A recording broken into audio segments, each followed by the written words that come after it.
Gentlemen, listeners from coast to coast worldwide on the internet, this is the special weekend edition of the Hagmann and Hagmann Report. Today is June 28th, 2014. It's a Saturday, a very special edition. This is actually the debut of the weekend edition with the weekend vigilante. Oh, how appropriate. Sheila Zielinski, a very tenacious researcher. Talk show host, obviously, and an all-around truth seeker, great woman. And we are teaming up. The Hagmann and Hagmann Report is teaming up with the Weekend Vigilante Show to create the weekend edition. This is tonight's show, and every successive Saturday show, weekend edition, is actually as much Sheila Zielinski's as it is ours. In fact, it's even more. She was the impetus for this, and we were searching for the ability to provide you with information with a reliable, tenacious, trustworthy host for the weekend edition.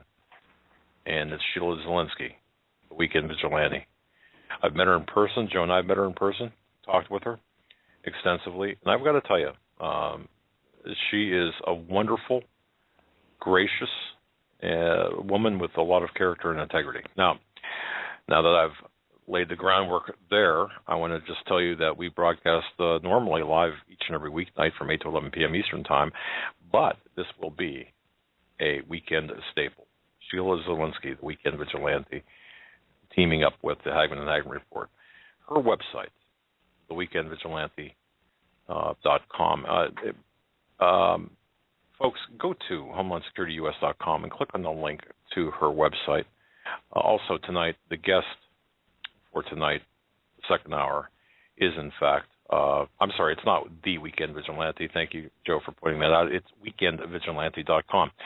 The guest second hour is going to be Dave Hodges. Joe's in studio tonight as well for this premiere broadcast. Yes, I am, and I spent the day at the beach and had to come back for this, and I'll tell you that if I'm leaving the beach for any reason, this would be the choice I'd make. This is looking forward to this weekend show and kicking it off tonight. We got a lot of information we're going to get into, and I want to give it over to Sheila, and we'll get into kind of how we got and decided what we're doing and why we're doing it. Yeah, well, some of the goals, and first of all, hello, Doug and Joe, and it's really nice to kind of combine forces and with a goal of really providing information to people. And, especially as we wind up each week, it's really nice to kind of go into the weekend and kind of provide an overview of what's going on. And you can't make this stuff up anymore, am I right? No, you absolutely not. You know what, Sheila? I'm speechless, really, which is probably a bad thing for a talk show host to be. When you look at the headlines, the whack-a-mole in Washington, and all the headlines around the world, you're playing whack-a-mole. I'm just speechless at how quickly we have devolved as a society. Well, and it's really beginning to reach Caligula levels here, because no one has ever put up with a government running this level of roughshod over its citizenry. There's never been a time in history, I don't think, really. I was just perusing through the headlines, and I thought, this is unbelievable when you look at what's going on. You've got this, you've got Syria, you've got Mexican military firing on U.S. border agents, you've got the militarized police now treating citizens as wartime enemies. And then Colorado now, the judge there, remember he said, oh, the U.S. Constitution, nothing to do with gun control. You cannot even make sense of craziness. I'm glad you brought that the federal or the courtroom in Colorado, or the judges in Colorado. What we're seeing here is really, I believe, with respect to the judiciary here in the United States, a corrupt judiciary where you cannot go anywhere now to get justice. There is no justice through the court system any longer. So people, and that goes for Congress as well. So for people who are looking for justice in the normal venues, you're not going to find it.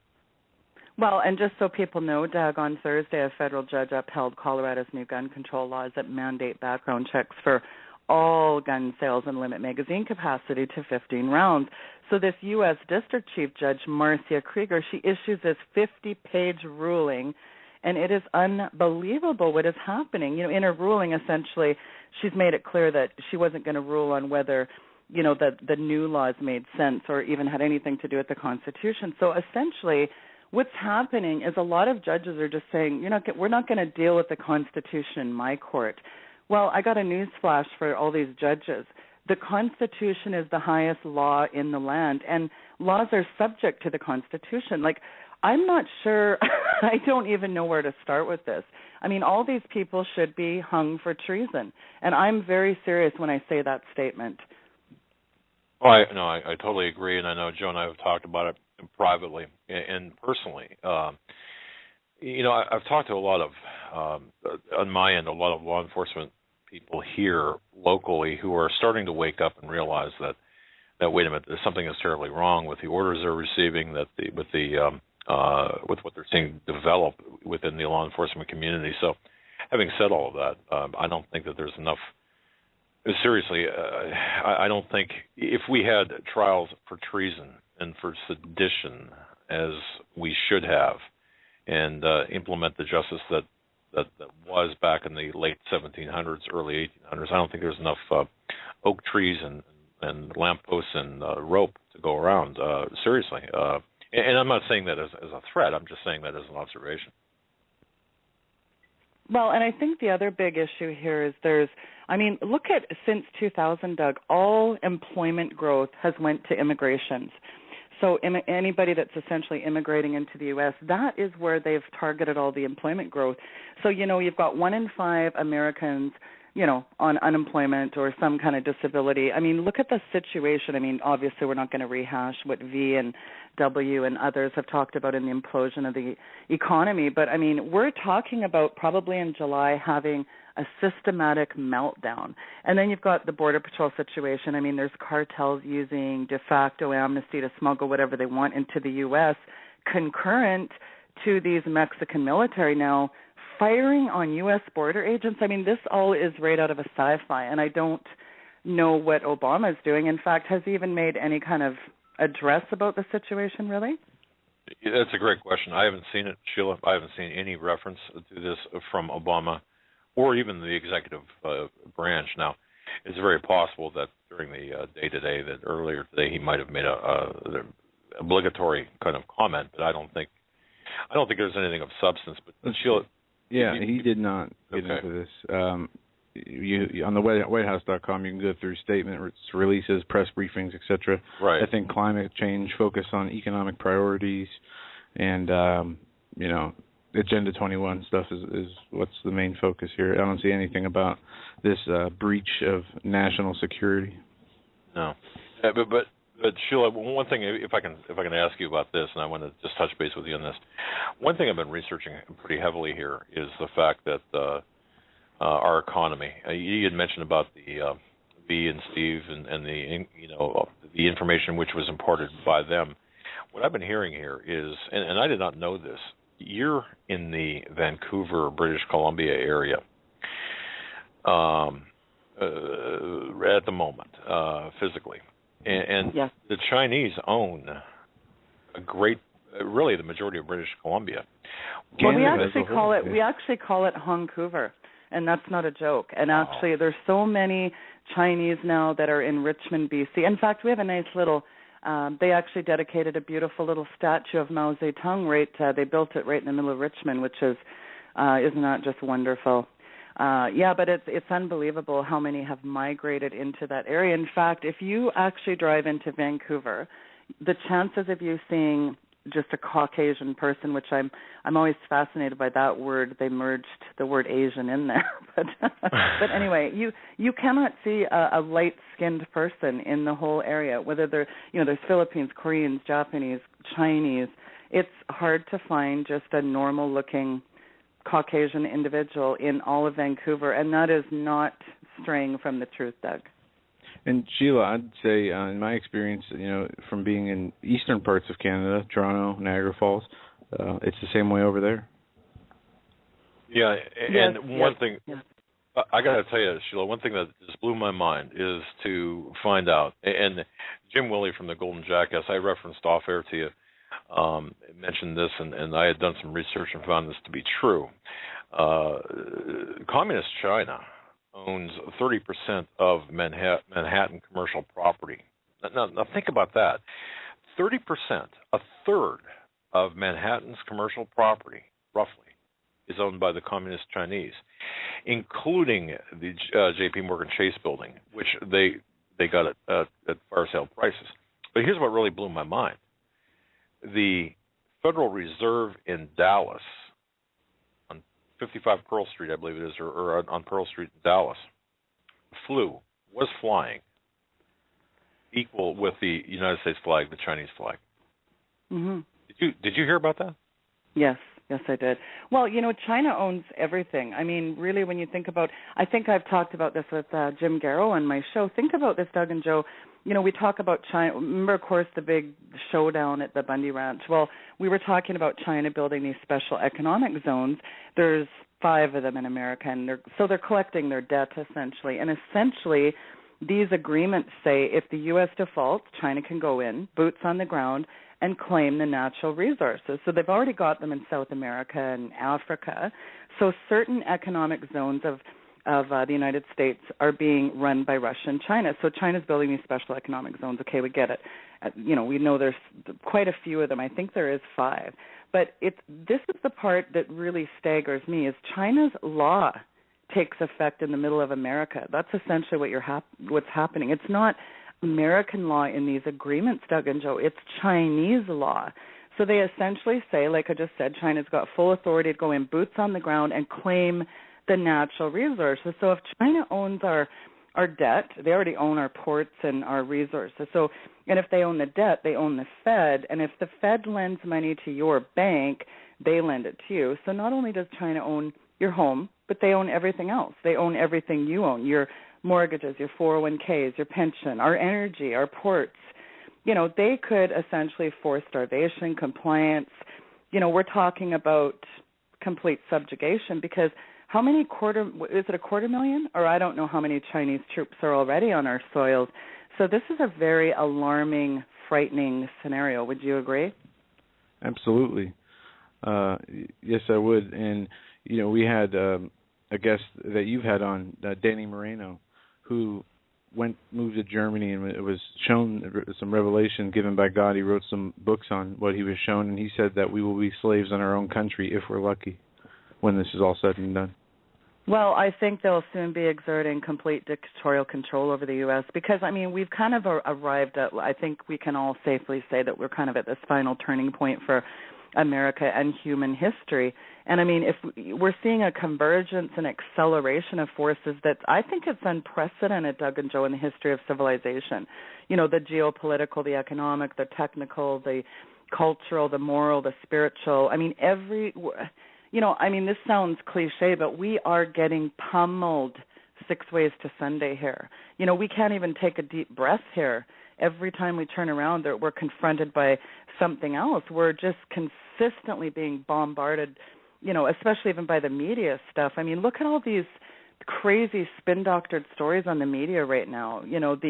And again, what's it all about? Well, the behind the plan is the motto, out of order out of chaos. So New World Order out of chaos. That's really the playbook here, isn't it? Well, it is. And, it's not like no one told us. This is the thing that really, Sheila, I got to tell you, up until 2004, maybe 2005, I was walking around a zombie like everyone else, kind of a happy zombie in a way, or not a happy, but somewhat content, thinking, okay, things are relatively normal. Absolutely, 9/11 happened because of 19 crazed hijackers out of without any help from the Western intelligence world. Everything is as I've been told. I watched, cheered Fox News and followed the conservative commentators. I was just a neocon, probably. Probably a textbook definition of a neocon. And then I started really understanding what's really going on. And I know that a lot of people are saying, well, you're an idiot. And yeah, I got to tell you, probably by definition I was. And some may say I still am. But the fact of the matter is, we're being manipulated, because one of the things that I found And I know that you know about this. I mean, Zbigniew Brzezinski, back in 1970, he's written the white papers about the technotronic era, and about he lays out the New World Order plan. I mean, so had we paid attention, or had I paid attention earlier on, I feel like I failed. It's not even a matter of having to find secret classified information. These people outright say what they're going to do and release their plans. We even go back to Woodrow Wilson in his speech on October 13, 1917, talking about the Federal Reserve System. He says, It is manifestly imperative that there should be a complete mobilization of banking reserves of the United States. The burden and privilege must be shared by every banking institution in the country. I believe that the cooperation on the part of the banks is a patriotic duty at this time, and that membership of the Federal Reserve System is a distinct and significant evidence of patriotism. Assurance has been added to our hope for the future peace of the world by the wonderful and heartening things that have been happening in the last few weeks in Russia. Here is a fit partner for a league of honor. And look at old Brzezinski. What did he say? One of his beauty quotes was, "It's easier to kill a million people than control them." I mean, every one of these hedonistic hucksters, from Kissinger to Rockefeller, they're always saying these insidious, nefarious quotes. I mean, very ominous things of depopulation. I mean, Prince Philip, he said if he ever was reincarnated, he'd like to come back as a deadly virus to wipe out the planet. Only somebody like that would get away with even a statement like that. I mean, it's absolutely mind-numbing that he could even make such a preposterous statement that he'd like to wipe out the planet. I mean, does that register as a red flag with anybody, do you think? And Sheila, I actually have the Brzezinski quote. I'm going to play it. It's about a minute. Here we go. Oh, beautiful. That for the first time in human history, for the first time in all of human history, almost all of mankind is politically awake. And these new and old major powers face still yet another novel reality, in some respects unprecedented. And it is that while the lethality of their power is greater than ever, their capacity to impose control over the politically awakened masses of the world is at a historical low. I once put it rather pungently, and I was flattered that the British Foreign Secretary repeated this, as follows. Namely, in earlier times, it was easier to control 1 million people, literally. It was easier to control 1 million people than physically to kill 1 million people. Today, it is infinitely easier to kill 1 million people than to control 1 million people. For an intelligent, well-spoken man, he sure is an evil guy. And Sheila, I'll turn this back over to you, but I just want to say this. Folks, think about this. His daughter, Mika, is a co-host on, The Morning Joe with Joe Scarborough. Now, Joe Scarborough, don't forget, was a U.S. House member from 95 to 01, a Republican, in the 1st District of Florida. He was named in 2011 one of the most influential people, one of the top 100 influential people in the world. But think about this, and people keep forgetting about this. It was July 20th, 2001, 14 or 13 years ago, next month, that one of his aides was found dead in her office when she supposedly fainted alone in his Fort Walton Beach, Florida office. Think about that. You got aides and interns dying under both Republican and Democratic organizations, representatives, and for those who think that she just simply fainted and died after hitting her head on the corner of a desk, hey, stuff happens, right? I'm sorry, Sheila, go ahead. Well, that's like that. As you were talking, it reminded me of when you and I were talking about the Trail of Dead Banksters. And who is the gal in the? We had a same scenario playing out, like the gal that worked. Remind me who again that was, Doug. It was very same scenario. In other words, she accidentally. Chandra Levy. Right threw herself out of a window of a how many story building. I mean, same scenario playing out. We never did find out what happened with these bankers, did we? That story sort of just got swept under the rug, didn't it? Crickets chirping in the news media about that one too, guys. Yeah. Although it's amazing what you don't 40. hear in the 6 o'clock news, isn't it, Doug and Joe? I mean, aside from the future economic situation in the U.S., do people really care about bankers being knocked off? Well, I think it is in the larger picture, Sheila. Right. With the future of the U.S. Being a economy, being a part of it, people do have an interest. But well, the fascinating part of that story that nobody was picking up, and I think you and I kind of broke that, Doug, was the fact that nobody was talking about one angle of it, and that was the fact that J.P. Morgan Chase Bank actually had suicide policy. They're the only bank that actually has coverage for if their bankers commit suicide, and then they get a massive payout. I thought that was really interesting. You know, Sheila, you broke that story, and I watched as detractors had spoken about key man insurance, which is basically a policy, a life insurance policy for key individuals in a corporation. But when it extends down to the level of an IT worker or somebody outside of the board of directors, or outside of the beyond that very small nugget of individuals, then you really have to take a look at the reason for that. So, yes, you broke that story, and folks, just to reiterate that, what Sheila was in her research found that J.P. Morgan Chase said they were covering their employees, in the event they commit suicide, and normally there's a 2-year suicide exclusionary clause that was being intentionally waived with these people. So read into that what you will. It's certainly not business as usual with the bankers, and that. Believe me, I didn't have much to do with that story. That was all your story. Well, I'm anxious for Dave to come on too, because there's a couple of really interesting pieces we're going to sort of tie together in some other very nefarious, ominous activity here. But I mean, actually, it's funny, Doug, you have been very consistent with Dave Hodges stating that World War III would begin in Syria. I mean, you look at the rumblings in the Middle East right now, and, every day we're just hearing more and more about this militant Islamic group, ISIS, and other people are calling them al-Sham. Like, it's very interesting that we're really, the world is beginning to witness the unfolding of this prediction that we're going to look at a possible World War III scenario. And historians may look back upon Israel's recent attacks upon 9 military targets inside of Syria as the Archduke moment for World War III here. But it's a really interesting kind of convenient provocation, don't you think? Because you look at the IDF claims that they were part of a clear message being delivered to the Syrians in response to a series of cross-border shootings to protect the citizens of Israel.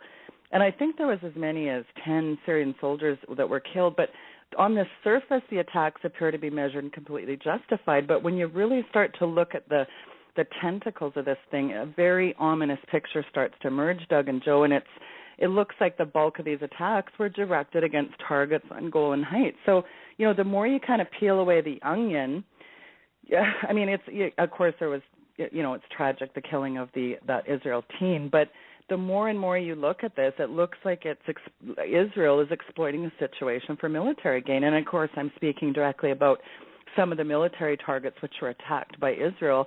That has nothing to do with retaliating against Syria for the death of that boy. So it's very interesting. And you know what I was talking to Joe about just before the show, a couple minutes before we got on? I thought it was a very interesting, I don't know if your audience is familiar with Albert Pike, the good old, for anybody that just Google Albert Pike, he was a very massive Freemason huckster. But anyway, he talked about drawing the Muslim world being into a war with Israel. Like, he was basically saying a long, long time ago that there would be a World War III scenario. So I find that really interesting because, as you read things like 1984, Orwell's book, and I think that was written in the early 40s, and then Aldous Huxley, Brave New World, 1932. So you look at all these writings, and then you kind of springboard into where we're at. It's just very interesting that Albert Pike, this the guy was evil incarnate, but he was talking about the Zionist established versus Muslim, and this, promoted the scenario that Pike talked about. So look at what's happening right now. you've got this extreme Muslim group, the most I think they're the most, maybe, somebody can correct me on this, but I think they're said to be the most cash-rich militant group in the world. They kind of come out of nowhere, and they're doing what Albert Pike predicted. He was talking about grotesque violence, the Sunni Muslims and the, Iranian, Iraq, Shia Muslims wanting to essentially take over Iraq, Syria, and Israel. Now, the interesting thing is Americans and NATO are committed to protect Israel. So what happens when this whole thing plays out, I think we can see that, they're looking at a complete, absolute meltdown. And what do they want to do after all this happens? They want to rebuild. Their vision that has gone back a long time, an image of a world army, a world government, a world bank, world currency, this centralized control. And I think it's really easy, Doug and Joe, to see this whole scenario unfolding. Look, I totally agree with you. And a couple of points, if I may, to kind of buttress what you said here. Number one, folks, if you look at the world stage right now, a couple of things I believe our listeners have to really understand. First of all, let's start with Russia, Ukraine, and kind of move east to ISIS and Syria and so on. Russia and Ukraine.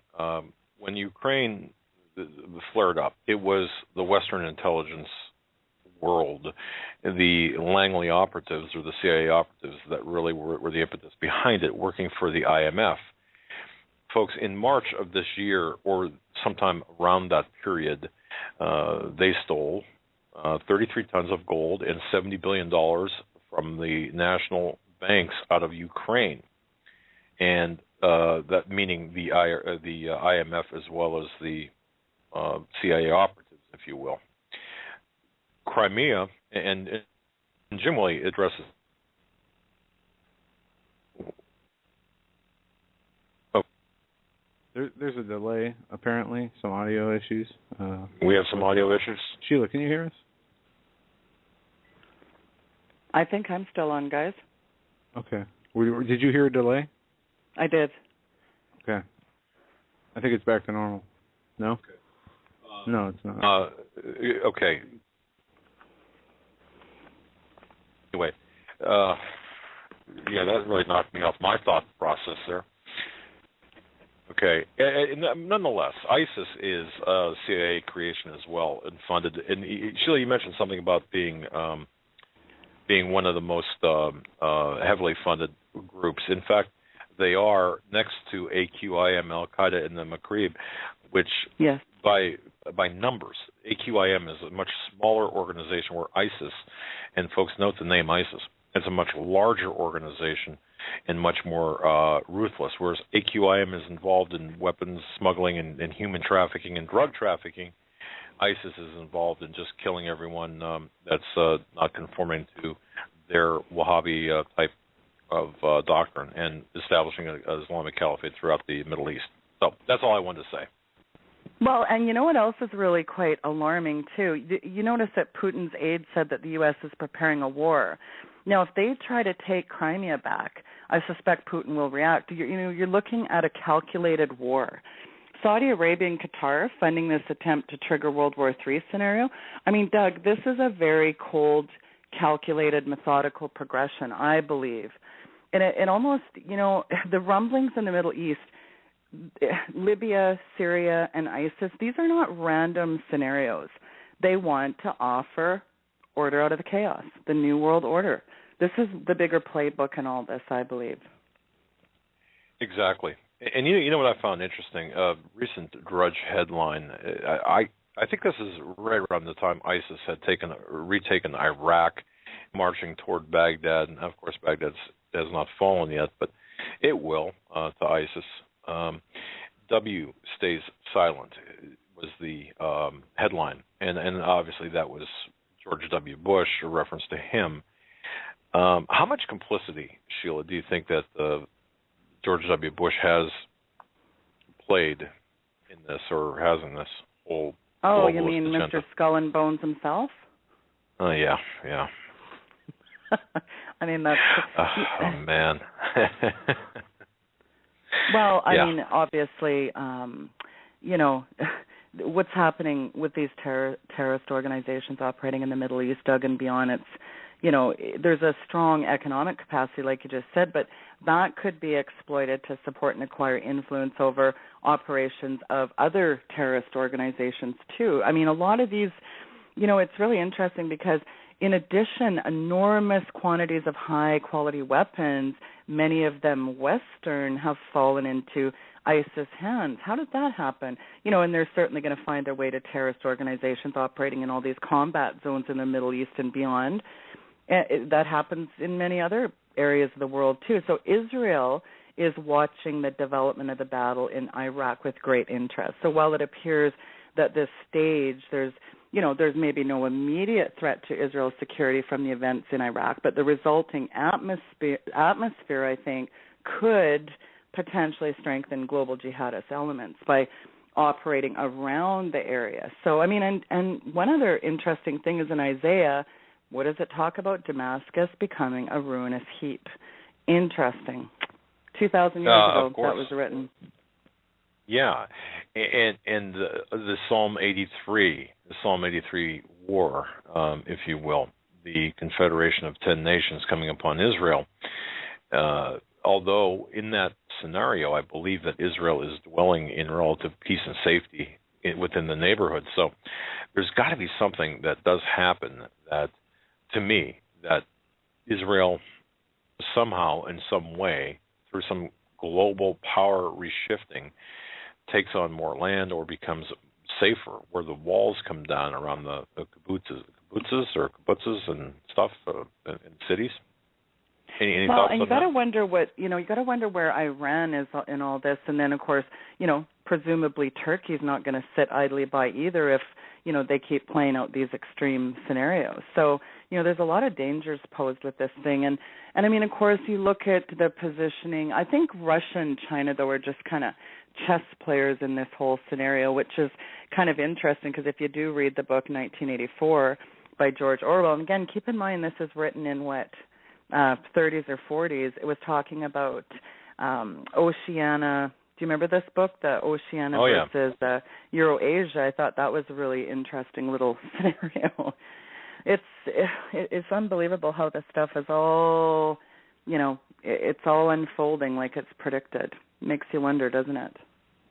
It does. And there are people who still can't see the big picture here. That they believe everything is kind of a result of random mistakes, incompetence. The next person who ascribes incompetence to what we're seeing here, I just want to smack upside the head, Sheila. I really do. This is not incompetence. This is by design. Absolutely. So what did you think of the Colorado gun control bombshell that unfolded this week, Doug? Expect more. And this is legislation from the judicial side of things, which is never. You've got really a cabal of rogue federal court systems that are rewriting the Constitution or rewriting the laws, discarding the Constitution. This is a lawless bunch. Renegade in chief. That's our, Sheila, during our weekly broadcast, Obama must be referred to by callers as the renegade in chief. That's one of our rules now, because renegade is his Secret Service not-so-secret code name, and renegade is the lawless one, seditious, traitorous by definition. So it fits him. Isn't that interesting how that happened? When he came aboard, he was okay. He must have been okay with that name, renegade, that Secret Service code name, renegade. So, not that I'm being kind of facetious here in a way, but the fact of the matter is, it's still applicable. So, anyway. Well, you better be careful what you say, Doug. You don't want to get SWAT teamed by some of the new executive orders now that anybody that's, calling out Obama for any kind of activity, they're really starting to scrutinize that now, of course. And then Hillary, she wants to shut Doug and Sheila down. Any kind of alternative news media now, she's really pushing that one too. So you have to kind of wonder, with the censorship that's kind of looming on the horizon, how much time we actually have to do shows like this, really. It's interesting because about 15 minutes before tonight's broadcast, I noticed an increase in bandwidth and in checking. We are victims, or in fact may still be victims of a direct or denial of service attack to cause audio problems. And people think that this is that we're a two-bit operation. Well, we're not. I mean, we've invested thousands of dollars worth of equipment. We've got computers, the state-of-the-art computers, lines going out of our studio. We've got a dedicated studio. So you're right, Sheila. I mean, what is taking place right now is the marginalization of truth seekers like Sheila Zilinsky. And Sheila, you, of all people, and folks, I would urge you to support Sheila Zilinsky, the Weekend Vigilante. The broadcast on Saturday nights, really, this is her baby. We're just kind of here. We're merging forces, but really, this is her baby, and she works so hard to bring you the truth. So, if you feel blessed by what you hear, certainly support Sheila Zilinsky at weekendvigilante.com. We're just kind of, we're just kind of mucking up the joint, right? Sheila, Joe, and I. That's all we are doing, but by being here. Well, but it's funny, nonetheless. Doug, you say the word truth, and I think that there is not a lot of people that are really, getting into the layers of the onions. I mean, there's just a few. There's people like Dave Hodges from the Common Sense Show. There's Hagmann, of course, and myself. But, I mean, look at the bought and paid for lamestream media hucksters here. They're always spin doctoring things. And, I mean, if you can show me one of these media people, I mean, people send me stuff all the time. I get inundated with emails, and people say, well, what about Sean Hannity? And what about, I mean, give me a break. Sean Hannity? I mean, do you think people are that stupid that they actually think that Fox is really covering the news, Doug? You know what, Sheila? I was a big Sean Hannity fan when it was Hannity and Combs. I was a big Bill O'Reilly fan. I was a big Rush Limbaugh fan. I mean, seriously, in 04, 03, 01, 02, during that time period. And then the scales kind of dropped off. And I realized when and Sheila, I'm not sure if you know this, and I'm not even sure if the audience knows this in its entirety, but it was in the I believe it was in the fall of 07 into the summer of 08.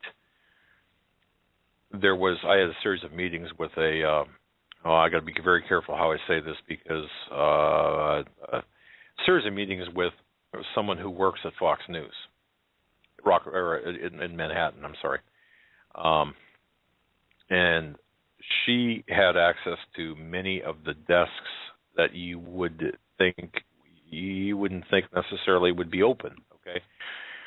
And she told me that Fox News, in particular, or specifically, had their own mini police force, if you will, of censorship.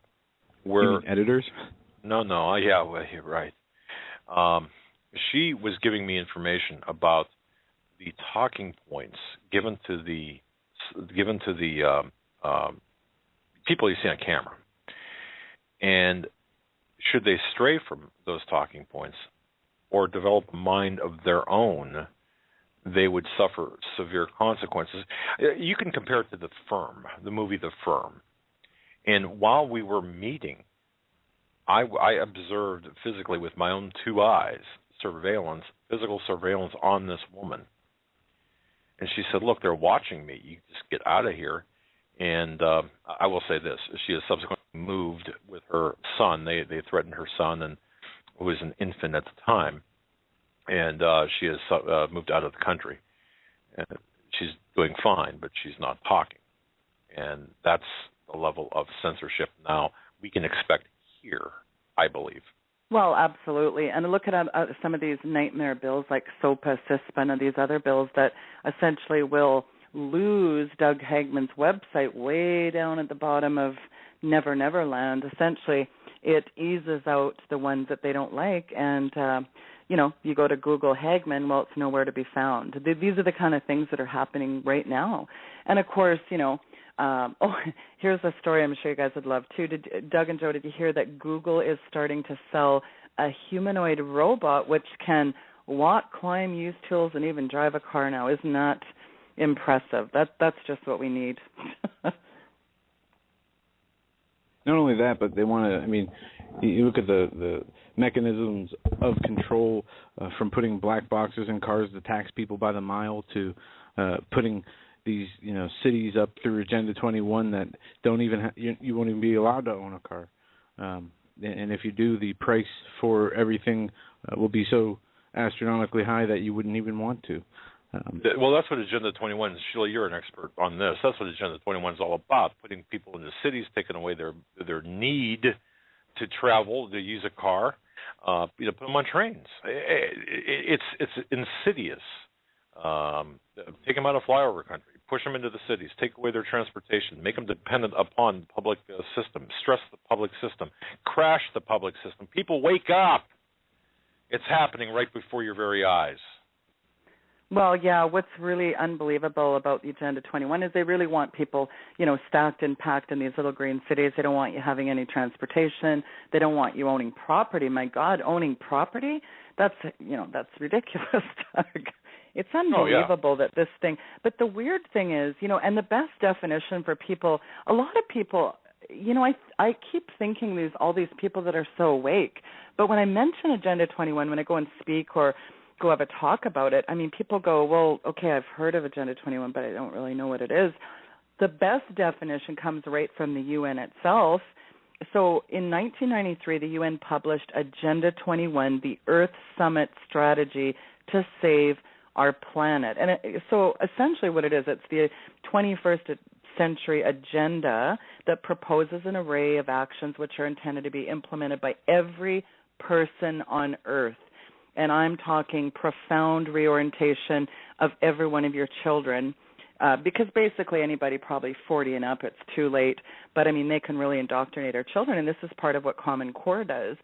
So essentially, it calls for these very profound reorientation and specific changes in the activities of every human being. A profound reorientation. That's actually the wording right out of their protocol. And it says, I think essentially, like, people go, well, what's wrong with saving our planet?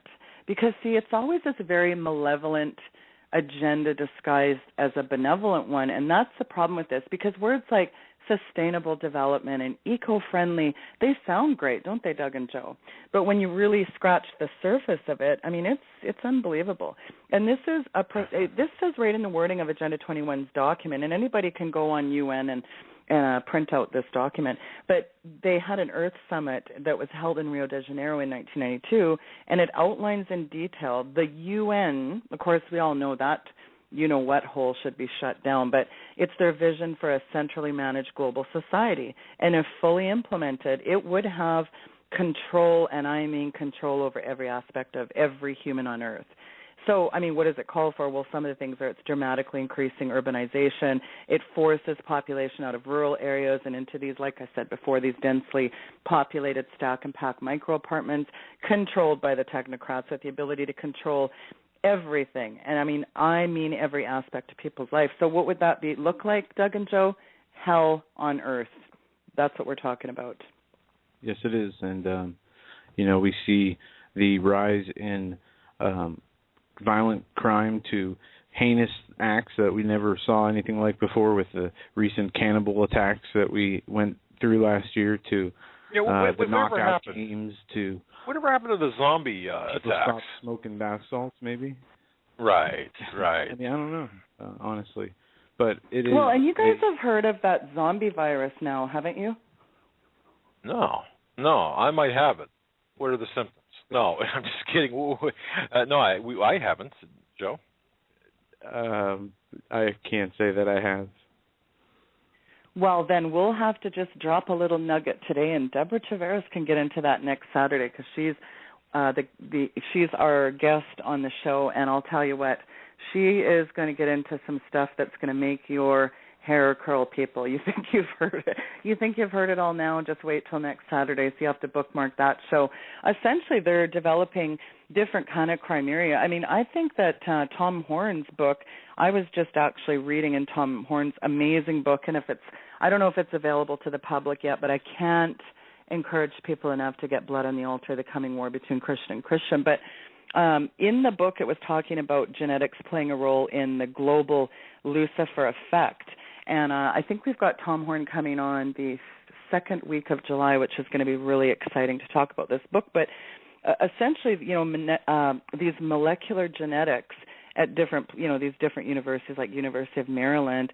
There's a Jonathan D. Dinman, PhD, and if you Google that or you stick that in your computer, he's a head of the Department of Cell Biology and Molecular Genetics at the University of Maryland. He says a zombie virus exists now. So what they've done essentially is, that show I Am Legend starring Will Smith? You guys saw that? Yeah. Yeah, well, he was the only person left alive with his dog. Yeah, well, the movie opened with a scientist announcing the cure to cancer using a genetically engineered chimeric vaccine that blended animal and human genetics. So if you've seen the film anyway, the cure, quote unquote, results in a human form of rabies that essentially these rabies infect and take over the brains of people, and it turns them into these zombie-like monsters who wipe out most life on Earth. It's probably epidemiologically impossible, but given this scenario, again, if you Google this fellow, this Jonathan Dinman, he said that there is a zombie virus that exists, and I guess infection, and of course I'm paraphrasing by memory, but essentially the infection, it's 100% lethal. So it would turn you into a walking dead for at least a while. And he says it causes you to change your behavior by reprogramming you to bite other people to spread the infection. And it's highly mutated. And it's basically something that they've already engineered in these sinister little labs to facilitate these end-time army of soulless killers. And this is actually fact. I know this sounds like we're reading something out of some little sinister cartoon where somebody's trying to get world domination, but this is, it's kind of like a zombie Nephilim virus scenario. And you've got these top-level policy advisors to the U.S. intelligence and military communities, including the Jasons. Those are the celebrated scientists on the Pentagon's most prestigious scientific advisory panel. They've warned in recent years that human enhancement involving genetic alteration, either by design, accident, bioweapon, you pick it, represents a challenge, if not sorry, I can't think of the word, but they're saying kind of like a scenario that might play out, for example, would be if you Google Department of Defense, it's called the $100 Genome, Implications for the DoD. This group, again, this think tank, it's the celebrated scientists at the Pentagon's most prestigious scientific advisory council say that these DNA sequencing technologies will usher in new genotypes, phenotypes, and it's like a genetic blueprint to overhaul human beings. So what does that look like? Well, people will walk differently, talk differently, behave differently, look differently, and, that's what high-level ranking officials in Washington are warning. So, this is not something Sheila sat around and made up. No, Sheila, I just made it. Yeah, that explains some members of my family. But you know what we're talking about here, from Ukraine to the collapsing or the killing off of the dollar to these viruses to the zombie virus to all of this that we're talking about. Look, you know what, Sheila, I lost not only friends but family over discussions about this. The close people to me saying, you've changed. You've become more of an idiot than you were. Essentially, I mean that's the bottom line. That they said we don't believe any of this, no matter how much evidence you lay out in front of people. In fact, I had a family member who's having an open house tomorrow. I probably said too much already. Anyway, that I just said no. I can't go because the animus between if I would show up, it just wouldn't be pleasant. I'm finding that. Have you lost friends, family, because of your beliefs and your information, your truth? Well, I'll take it seeking? one step further. I'll actually take it a couple steps further. Not only have I lost family members and very, very close friends, I've actually got kicked out of 3 churches because of it. So, one of the things, I had a group of elders call me into the church and say, listen, we've seen your show. Red flag. And I said, well, help me understand that. And they said, well, here's the problem that we have, Sheila. Your show title, first of all, is Weekend Vigilante. That's a red flag. I said, well, by some methodologies, Jesus Christ was considered to be a bit of a rebel, a vigilante, and it wasn't above him to be flipping over change tables in the, gangster synagogues there. So, we kind of had a discussion on that, and they said, okay, forget the show title. That aside, we're very concerned that you pick on Joel Osteen, man of God, Rick Warren, and I said, wait a minute, let's just step back here. And when I presented them with scads of information, a plethora of information, Doug, and they didn't want to see it. They just said, you know what, I think it's just best if you move along, find another congregation to. And this is three different people that said, listen, you need to be a nice little minion and sit in the corner and shut up and just be a normal human being. And I've actually had people say that. So have I had a bit of, have I been targeted? Have I lost friends and family members? Absolutely, no question. They kind of wrote me off as some conspiracy theory, tinfoil hat wearing kook. And here's the thing, it's not Doug and Joe and Sheila saying this stuff, folks. Do some research. Don't take our word for it. This stuff that we present is well documented. It's irrefutable. We're telling the truth. But that's the thing. There's such a, it's cognitive dissonance, it's normalcy bias, it's, I don't know what it is. It's a combination of a bunch of different things, but people just are under a spirit of deception, Doug and Joe. Absolutely. And, when you bring the sort of a nuisance in as the truth to these people and, even in a polite way say, hey, not that you're wrong, I think you're misinformed, take a look at this. They take it as a personal attack on their intelligence. They take it as, in some ways, in other ways, they agree with these people and think what they're doing is good in achieving some kind of unification and peace when the Lord said there will be no peace on this earth, obviously going contrary to what they learn in the Bible. And I know what you mean by presenting pastors with information and being told, no, you could show them the facts, take them outside, say the sky's blue, and they say, no, it's not. What you're saying, and Sheila, what you're saying as well, it's, and I know our listening base have the same issues. We cannot even present the evidence in black and white. Obviously, it's kind of like a child showing a father or a mother something that, if you ever have a member become an insurance agent, you know that you don't really want to deal with with them as an insurance agent, perhaps, or buy insurance from them because there's that familiarity. I'm not sure if I'm making myself clear, but essentially, I guess what I'm saying is the members of our audience are very, very, at least the core members of our audience are very familiar with being ostracized by their beliefs, but even more than the beliefs, but presenting the facts. Because no one wants to hear the facts. It's just incredible. And it's both on the left and on the right, progressive and conservative.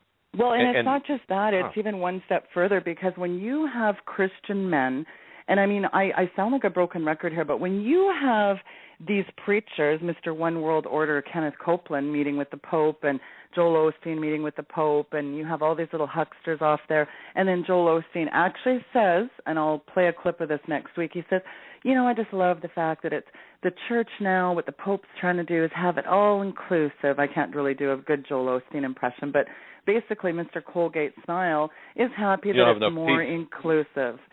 So, but here's the thing, Doug and Joe, I'm embarrassed to be part of the church today because I absolutely believe it's an embarrassment to a holy God. I do.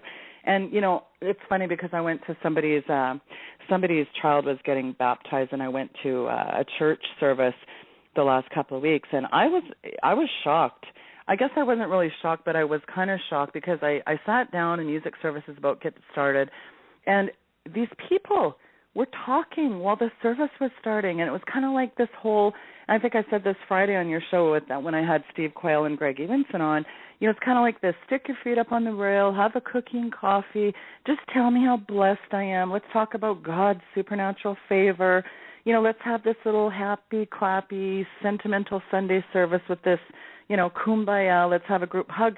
And after all these people are talking all the dribble of the world, and people wonder, Doug and Joe, why there isn't any power in the house of God. Well, why is there no outpouring of the Holy Spirit? Because it's absolutely, we've changed these churches into social clubs. It's all flashy entertainment and blasting rock band concerts, and, we're pointing the finger at the world, but we need to turn to the church and say, we better get on some sackcloth and ashes and humble ourselves, because I said to Steve Quayle, when I look at the church in the New Testament, they didn't have all these stately buildings or paid telepickpocketists or a lot of money. They couldn't get on TV and beg, but I'll tell you, they turned the world upside down. And what happened to that? You don't believe me? People that are listening, I challenge every one of you to go to a Christian bookstore this week and look at the glossy covers. Ask which ones are the best sellers. And it's nothing to do with God. It's all these little, it's like Joel Osteen's book, I forget the new one out now. And it's like the man is a motivational speaker. He is not a preacher. And anybody, just forget emailing me about Joel Osteen, because I get it all the time. But it's just disgusting to me. It's just theologically shallow. The satanic subtle influence has been allowed to enter the church because of men like Joel Osteen and others who promote their own gospels, their own interpretation or version of the Lord's truth. And he has and is now the main deity worshipped in most churches because of the lack of motivation and the lack of seeking the Lord each individual person is supposed to do. Well, and I'll tell you what else is disturbing, though. When you have a pastor whose 45,000-member congregation, just think about what this guy will rake in on a weekend. That was not, if you're one person and you're making more than your entire 45,000-member congregation, does something red flag that with anybody in your listening audience? There's something not right with this.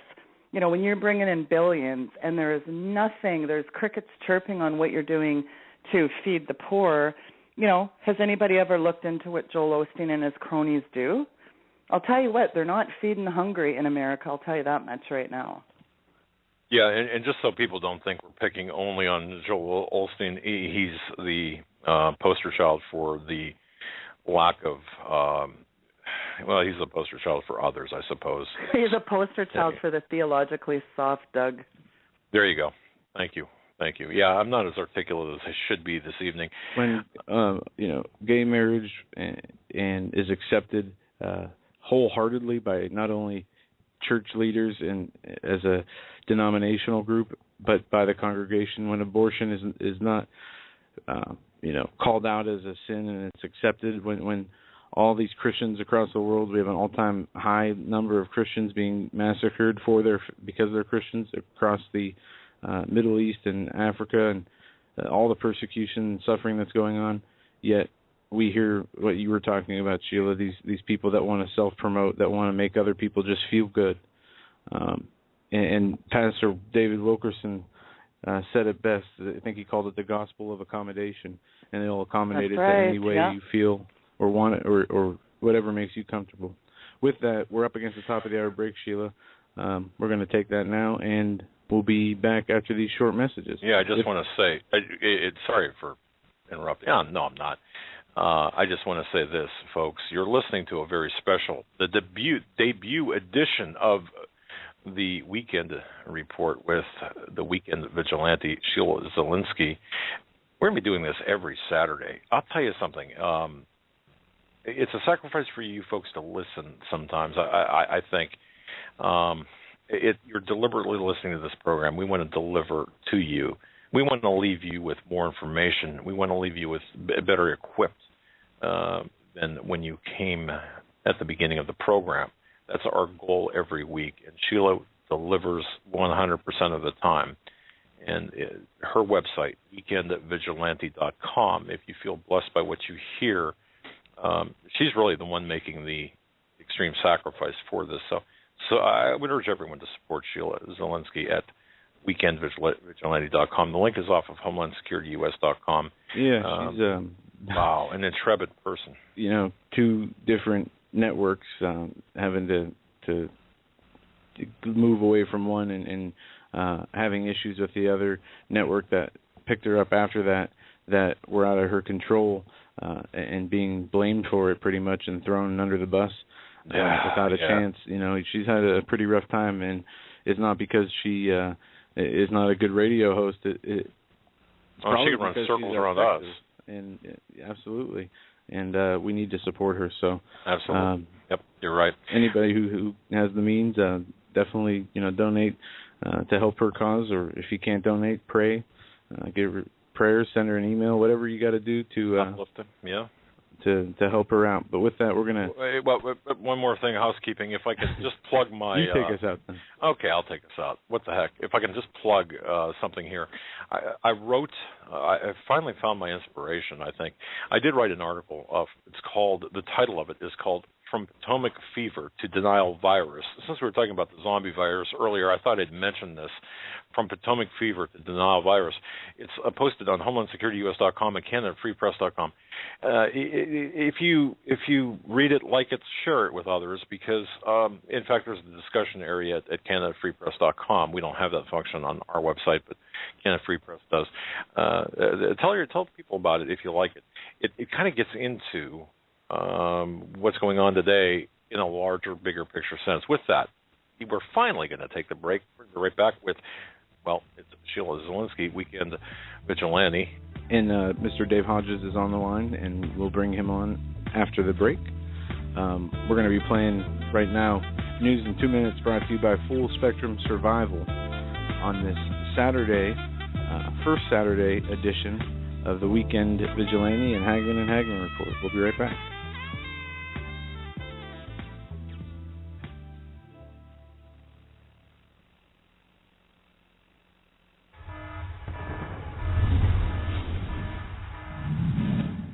Hello everyone, and welcome to another episode of News in 2 Minutes, bringing you the news that you need to know every day. Let's begin. A controversial and telling study that links Monsanto's Roundup herbicide and genetically modified corn with tumor growth and serious overall health declination in laboratory-tested animals has been republished following a redaction that is believed to have been led by powerful lawyers and organizations within the genetic modification. To this first and special Saturday edition, the beginning of many Saturday shows we were going to have with Sheila Zielinski from the Weekend Vigilante and the Hagmann Report teaming up together. Tonight we have another guest we are bringing on right now. His show is the Common Sense Show, and has Dave Hodges is his name if you're unfamiliar with him, but he's been a guest on our show several times, so I'm sure a lot of you read his articles that he has put out, as they are alarming at times. And I don't know how he does it. Seriously, it takes me forever to write an article, and I don't know, he just sits right down and pounds them out, and it's like it. I'm still trying to make the words. Yeah. I'm still writing articles from 2011. Well, yeah. Anyway, we'd like to welcome. First of all, let's bring Sheila back. Sheila, you're back, right? Yes, and I want to just mention Dave Hodges, honestly, is a good friend of the Weekend Vigilante, and I'll tell you, he is a brilliant, articulate, and I love the beginning of the show. It says Dave Hodges is as mad as hell, and he's not going to take it anymore. And I'm going to tell you, folks, this man is a man of integrity. He is an amazing, amazing fighter of our freedoms, and I kind of coined the term the instigator of the airwaves, and I'd like to welcome personally to the program Dave Hodges. Welcome. Well, it's my pleasure to be on this maiden voyage with you, Sheila, and Doug and Joe. And Doug, I really don't write those articles, and I am not using levity when I say the following. When I sit down and I'm concerned about something, I just simply say a little prayer, thy will be done, and the next thing I know, it could be 3 or 4 hours later, and I'm done. And I feel that a lot of what I do is inspired, and this is what my calling is to do. Well, you do it well, and as Sheila said, with character and integrity. So we love you a lot, Dave. And folks, I'll second what Sheila said. I know Dave, I believe, rather well, and I'll tell you this: a man of character, integrity, very tenacious researcher, attempts to verify all of the facts. He's been through hell in his life of late, as we all have, but some more than others. And Dave's been smacked around. Sheila's been smacked around so much. It's getting a little bit irritating to me.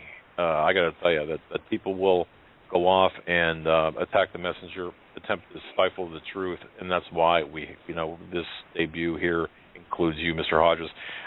Sheila, let's turn it over to you and Dave. You guys, we're going to kind of step back a little bit, stand out of the way. That way, so we're not falling all over one another. I do know I can hear a delay here and a reverb coming back to me. So Sheila, go ahead and take it.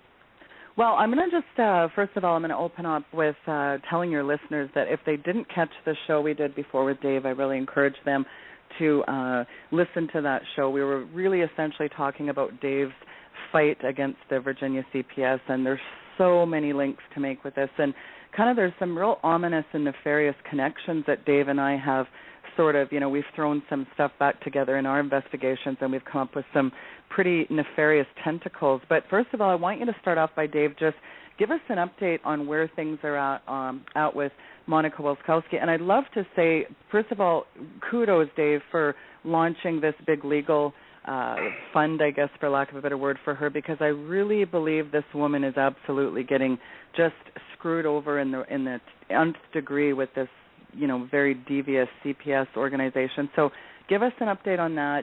Tell us how people can also, we'll just start open with just saying people do get behind this legal fund. Anything you can spare would be greatly appreciated because, it affects us all. There is an absolute war on the family. There's a war on the Christian family. Conservative Christian families are really coming under attack. And, if we don't fight for if we don't stand for something, I think this is just, we don't deserve to do anything if we can't stand for our kids. So give us an update on that, and then we'll get into some other things, Dave.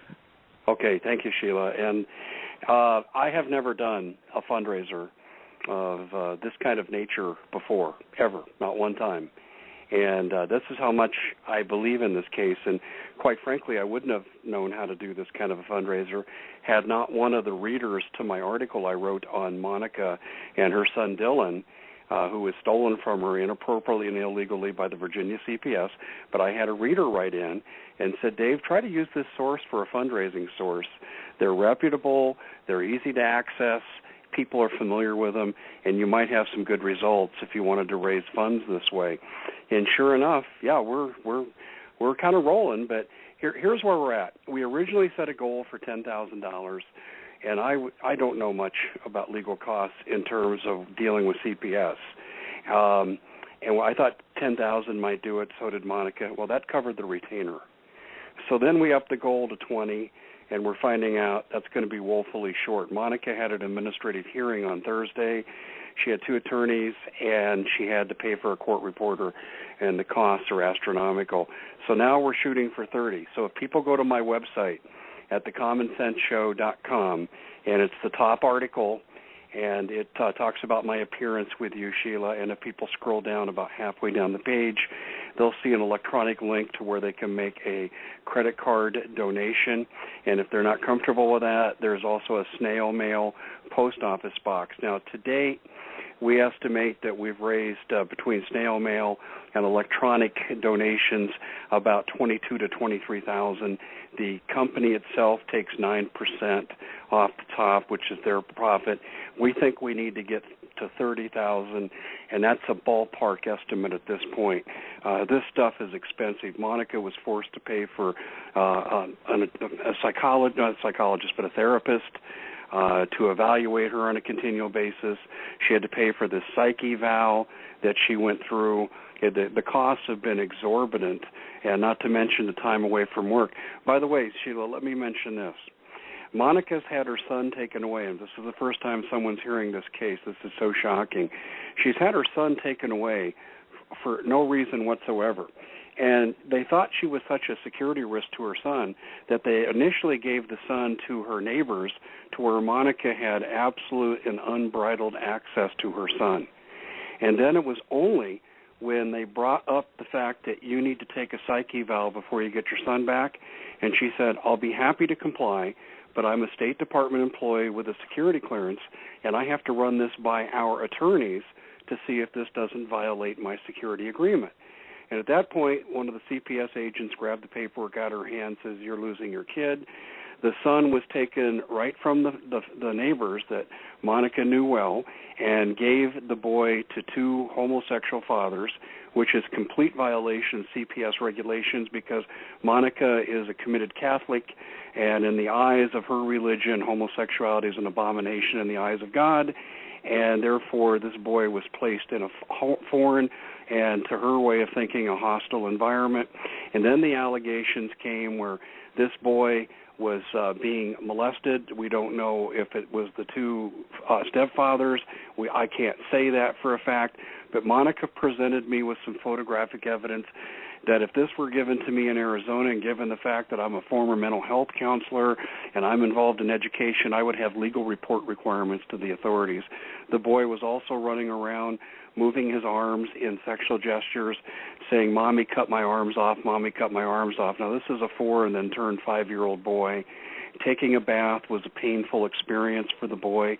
Use your imagination, because I don't want to be too graphic.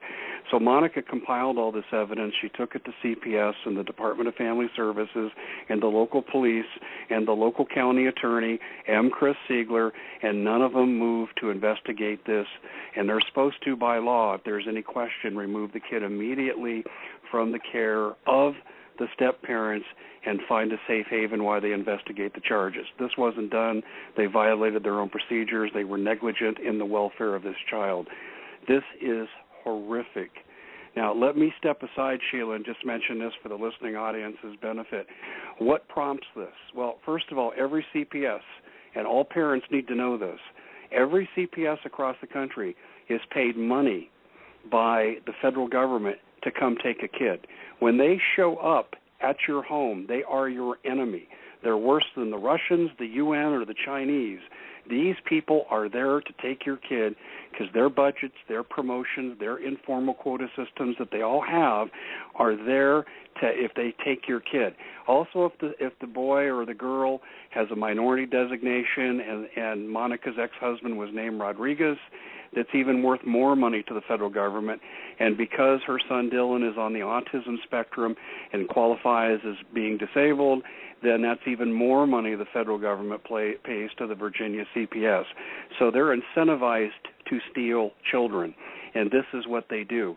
Now, the police and SWAT team gear showed up the initial night when they seized the boy, and the police didn't see reason to even charge her with anything. They said, well, okay, we got to have CPS come in, and they said, you strangled your kid. Here's a red mark on the back of his neck. Well, the neighbors who got Dylan initially took him to the pediatrician, and the pediatrician concluded, and I've seen the report, that there was no abuse, that this was an eczema patch, dermatitis. And this was the basis. If the police had evidence that she would have strangled her kid, they would have arrested her immediately on the spot, which they did not do. So people say, well, why was she targeted? Well, CPS is incentivized, but she also works in the State Department. And what's interesting and concurrent to this is I was doing an investigation into Benghazi, and some of my off-the-books sources were telling me that Chris Stevens wasn't just running drugs to purchase guns to give to al-Qaeda to promote regime change, but he was into kiddie sex trafficking. And I started writing about this. This is also what led to attacks upon me, which caused me to do a strategic withdrawal and take my website down for 2.5 days, thinking no one would notice, and boy, was that ever wrong. So to kind of lump all this together, I think Monica's been targeted because she is a conservative right-wing Catholic who has an NRA bumper sticker, and as a consequence, she's working in an organization now that promotes the gay and the green agenda, and they see her as a fish out of water. She's perfect whistleblower material. Whistleblower about what? Well, Monica wasn't involved with Chris Stevens. She wasn't involved in Benghazi. She does do highly secure things that I'm not going to talk about here because it's not relevant. But she did have an acquaintance in her apartment complex whose little girl played with Monica's son. And this man just happened to be a whistleblower providing people like Congressman Frank Wolf in Virginia evidence on child sex trafficking and high-level government involvement. And this man met a very suspicious and untimely end. And as I began to look at these facts, and these are my conclusions, not Monica's, although I think she's kind of come to see the light of this, I believe she was politically targeted because this federal employee without any outside income was targeted for a detailed audit by the IRS. That makes absolutely no sense. And they began to drug test this 9-year veteran of the Security Department with no history of disciplinary issues. So she was targeted because of her conservative views. And the Virginia CPS has now got their back up because they haven't found many people like Monica who will stand up to them and who's intelligent enough to play the game at their level. And then there was one other thing they weren't counting on, that she'd bring it to my attention. I would have a wonderful reader give me a tip on how to raise this kind of money, and we'd be able to mount a legal defense against this criminality. And now we've got the Virginia CPS scrambling for cover. Well, Dave, and I think we know by now we have an epidemic of these child abductions from the CPS around the country and how they're basically outright stealing kids from law-abiding parents who are doing nothing wrong in the raising of our children. You and I have talked about good old Hillary's, or Hitler, as I like to call her. It takes a whole village to raise a child. That these sinister, nefarious statements coming out of these people. But here's the thing that I think, Sheila, David, let me just interject this. In Monica's case, it would take the village people, if you know what I mean, to raise a child. The two gay fathers, yeah. Well, I mean, isn't that something? And, it's mind-numbing to peer into the reach of the shadowy forces associated with these CPS agencies across the country. Just ask the late State Senator Nancy Schaefer. As you know, Dave, she met an untimely end while exposing the international component of, the parts of these alleged nefarious practices. And you're keenly aware of the tenuous nature of those investigations. But here's this is what I have come to, I guess, in my research, Dave. I started really thinking about the last show you and I did, and I started really doing some digging in a couple of names because, of course, you and I had talked about Colorado. We'd talked about some of these nefarious people, but, I started looking into some state policy, and I started looking into, and I come across a little institute called Progress Missouri. Have you ever heard of it, Dave? No, I have not. Well, Progress Missouri is the parent company of Progress. It's another company called Progress Now. The Show Me Institute is also a member of the State Policy Network. Interestingly, well, anyway, here's the question. So who's funding Progress Now? The Gang of Four. Pat Stryker, Jared Polis, Tim Gill, and Rhett Bridges. But guess who else is funding it? They fund a little George organization. Soros, I would guess. George Soros, because they're the Colorado Democracy Alliance, CODA, is closely tied to the Democracy Alliance. Now, interesting, guess who just gave them a massive donation? But here's the other interesting part. So if your listeners don't know Doug and Joe, Stryker, this Pat Stryker, she was catapulted into Forbes 400 after inheriting billions from her medical devices tycoon grandfather, Homer Stryker. So she owns shares of a company called Stryker Corp., they were also investigated, just so you know, for a Medicare scandal in 2006 and again in 2012. And the scandal was actually not just very interesting information about these overbilling for Medicare, but the other sinister thing was they were looking at developing a bone growth mixture, which is really interesting. It never underwent any clinical trials, but they were, illegally selling this bone growth mixture. And what was really interesting is the Koch brothers are connected to this. They had another little organization that was really interesting. They're also all part of the Defenders of Wildlife Action Fund. Well, who funds Progress Mission? The Gang of Four. So the State Policy Network, again, is related to the Democratic Alliance. Who funds that? Sheila, let me ask you a question here before you go on. At this point, I'm wondering if you haven't found a link between these groups and Common Purpose. Yes, absolutely. Okay. Yeah, you know what this links into? Yes, I do. What we're talking about here with Monica's situation where her son could easily disappear into child sex trafficking, which is happening all across the country, where CPS just magically loses kids. Common Purpose is run by the Queen of England, and the Queen of England has already been convicted in the European Court of child sex trafficking. Well, and what's really interesting is Pat Stryker is a Fort Collins, Colorado philanthropist, just like good old hedge fund billionaire George Soros is a so-called philanthropist. Oh, and the Koch brothers, aren't they philanthropists too, Dave? Wink, wink. But anyway, this is interesting because she owns the Bohemian Foundation, and the Bohemian Foundation actually owns Bohemian Airlines. Do you know where I'm going with this, Dave? Do you want to know a little interesting thing about one of the stops that the Bohemian Airlines makes? Go ahead. I'll let you expand on that a little bit. Ask me the question again. Where do you think the Bohemian Airlines makes frequent stops? Well, Diana Hunter traced them to resort towns in Mexico, Del Rio, Texas, and Amsterdam. Amsterdam. Interesting.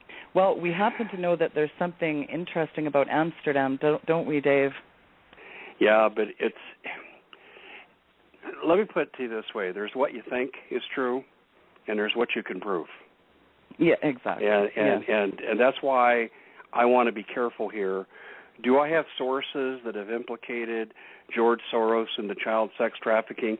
Yeah, and his $2 million donation a few years ago to NAMBLA, the North American Man-Boy Love Association, speaks clearly to the kind of pervert that he is. When it comes down to some of these other people, there's some smoke, but I can't say there's fire because I can't get credible people to go on the record because they're afraid. Well, and this is the problem. I think we have a lot of insiders that definitely are pinpointing some interesting thing. I mean, these guys have a web of highly efficient operations, such as the Green Energy, the Defenders of the Wildlife Action Fund. You know, you got to remember Soros and Stryker and the Koch brothers gave a total of $4 million to the Coalition for Progress. Well, who are they? They funded Democratic Party elect at the time Barack Obama. So it's just really interesting how, you know, you start connecting some dots. It gets to be a very nefarious little gang of thugs. Well, there, you're right, it? Sheila. Pat Stryker actually attended Obama's initial inauguration. My understanding is she paid $5,000. She attended. She was a big friend of the president. I wouldn't say these are her words, but when I go back and I look at some documents and some stories, I would say George Soros was probably her mentor. That doesn't mean that she necessarily embraced the nefarious side of George Soros, but what it means is you have to wonder why someone who features herself as a so-called philanthropist, and she has given to charity generously in Larimer County, but why she'd be associated with such a heinous pig like George Soros, who likes to collapse economies, wreck lives, and cause the deaths of tens of thousands of people. I wouldn't choose to hang out with people like that, and I'm surprised that she does. There's a lot we could go on and say down this avenue, but let's put Stryker out of the picture just for a second, because I have no evidence that she's involved in the following. The Gang of Four that you bring up has an association in two different directions through associate members. One is with the Franklin scandal, and one is with the JonBenet Ramsey murder. Do you want to go there? Yes. Yeah. I want to emphasize that Stryker, her name does not enter into these things, so I don't want to do the guilt by association. But Soros' name does. Tim Gill and friends of the Gang of Four, they're all friends and hang out and are connected with in various ways to John Ramsey. And let's just look at the JonBenet Ramsey situation just a little bit. There was one talk show host in Denver who, by the way, was recently shown the door. His name's Peter Boyles, and he can be a really annoying so-and-so, but he did do some investigative work on the Ramsey case, and it was really clear that in the Ramsey case there was a ransom note that was faked and written by Patsy Ramsey, the mother. This is no secret. This leaked out into the press, but the press tried to hush it up. Alex Hunter, the DA in the case, refused to prosecute the parents for complicity in the death of JonBenet, their daughter, and they should have. In fact, Kelvin McNeil, who was the county attorney, our county public relations guy at the time for Boulder County, where this crime took place, went nuts publicly against Alex Hunter. Peter Boyle covered this extensively on his talk show. I was back visiting my mom for a few weeks in Denver, and I couldn't wait to get up every morning to hear Peter Boyle go off on this, because this wasn't appearing in the mainstream media, and he was bringing in witnesses. Well, what's interesting to Kelvin McNeil, he gets fired from his government position. He goes to work for Stryker, and this has nothing to do with her implication in this, but he ends up going to Amsterdam, and at some point, and we don't know if he was assigned to go there, did he go there on vacation, but he died in a hit-and-run accident.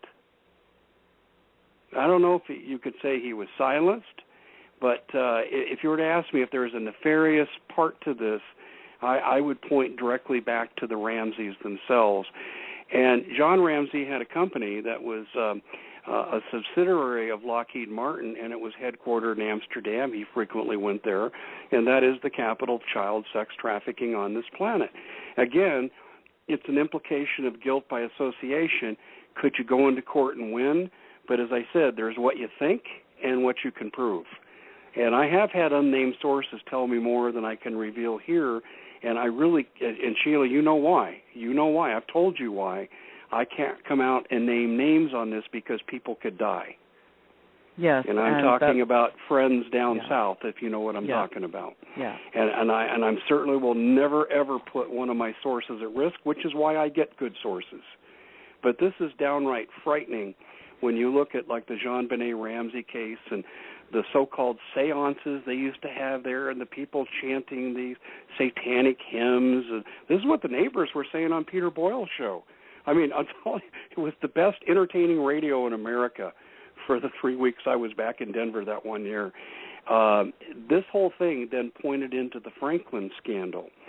The Gang of Four is also associated with Herman Cain, the Mr., I can't keep my sex drive under control, Herman Cain, when I'm running for the Republican nomination for president. Well, at the time all this went down with the Franklin scandal, Herman Cain was the head of the Kansas City Federal Reserve, and he was brought in to clean up Lawrence King's scandal. Now, he had embezzled about $400 million from a bank in the Omaha area, but that wasn't the biggest problem for the elite. Opening up this scandal opened up child sex trafficking directly from Boys Town, and it implicated high-level politicians and corporate people and these sex parties in Washington, D.C., in which politicians would be videotaped and this information would be used against them. I've interviewed Nick Bryant, who wrote this classic book, I consider it to be a classic, called The Franklin Scandal.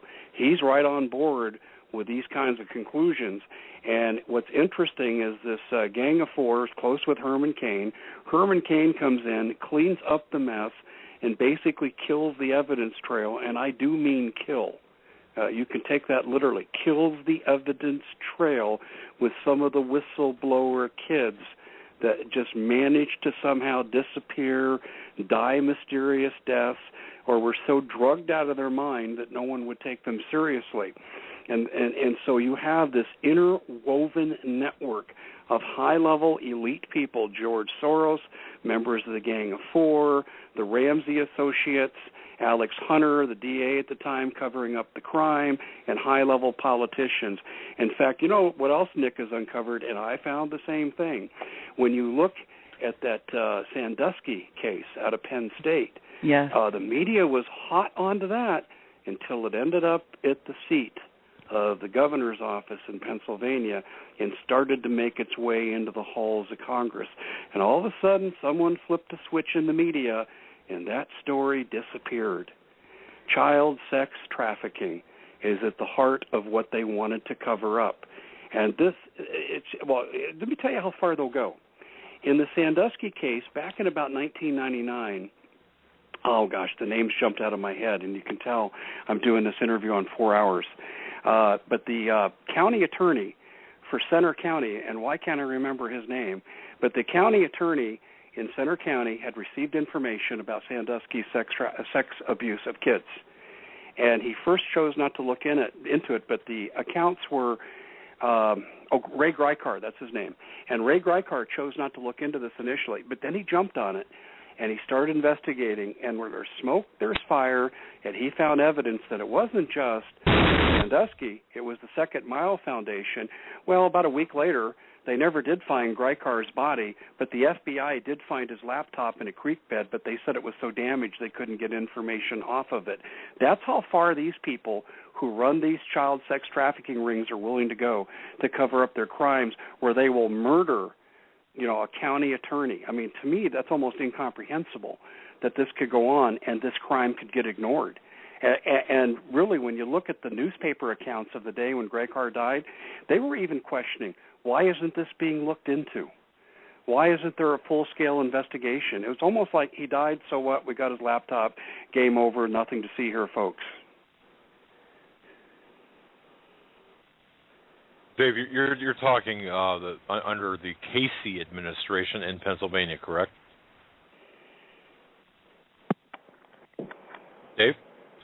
Yeah, I lost you there for a second. We had a little cutout. I apologize. Yeah, no, I think it was on. She dropped off, and she's back on now. So okay. We're having we're hearing glitches here and there, a little delay. Big surprise. Dave, I want to jump in here because I just read a London Telegraph article yesterday, Dave, on Jimmy Savile, and it's really interesting because, as you know, Brandon Tuberville successfully linked proven British pedophile Jimmy Savile to Prince Charles. So it's really interesting. They haven't touched that story with a 10-foot pole. The connections between the two, as pointed out in the Tuberville article, are undeniable. And it was really interesting. I mean, pretty hard not to conclude from that, Dave, that Prince Charles did indeed traffic in stolen children.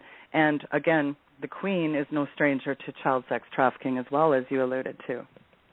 Well, you're right, and that's why when you were talking about this organization out of Missouri, you said some magic words, and I said, oh, that sounds like Common Purpose, which is the Queen's organization.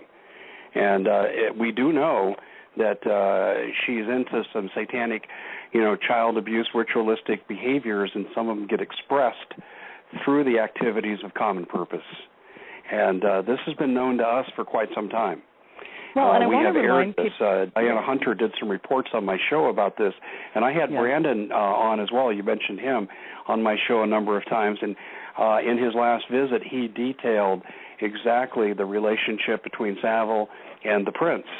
And Savile even served as he and Diana's marriage counselor during the difficult times. Did you come across that? Isn't that something, hey? Huh. Yeah, he and the prince were exceptionally close. In fact, you're right. He did serve as a marriage counselor of sorts to Prince Charles, and the connections between the two are something else. But what's really interesting, and we have to remind people, Dave, too, more recently from this past March, the UK High Court Justice Fulford, a longtime advisor to Queen Elizabeth, was named as a co-defendant along with Pope Francis in an international court proceedings that looked into the involvement of cleric child abuse. So, trafficking rings and evidence cover-ups, and, of course, Judge Fulford, the huckster, threw out about 30,000 pieces of evidence in a 2011 Hague case, and it actually implicated former Pope Joseph Ratzinger to child rapists. So, this same Brussels International Court issued arrest warrants on Queen Elizabeth and former Pope Joseph Ratzinger. What happened 2 days later is he resigned. I'm sure that's just coincidental, though. Well, it also kind of implicates all the child sex scandals we've had with members of the Catholic Church clergy in this country. And I'm not impugning all Catholic priests, but there's been enough of these cases that we need to ask why. And we might be learning the reasons why. Ratzinger is a bad person. Oh, yes. There are accounts coming out now, and I'm working on validating this. I think there's enough that I could probably write about it and have some credibility, but I want to close the loop. It's I even hate to mention this because it's so horrific, but the royals hunting children for sport, and Ratzinger was allegedly involved in this and witnessed putting a child to death.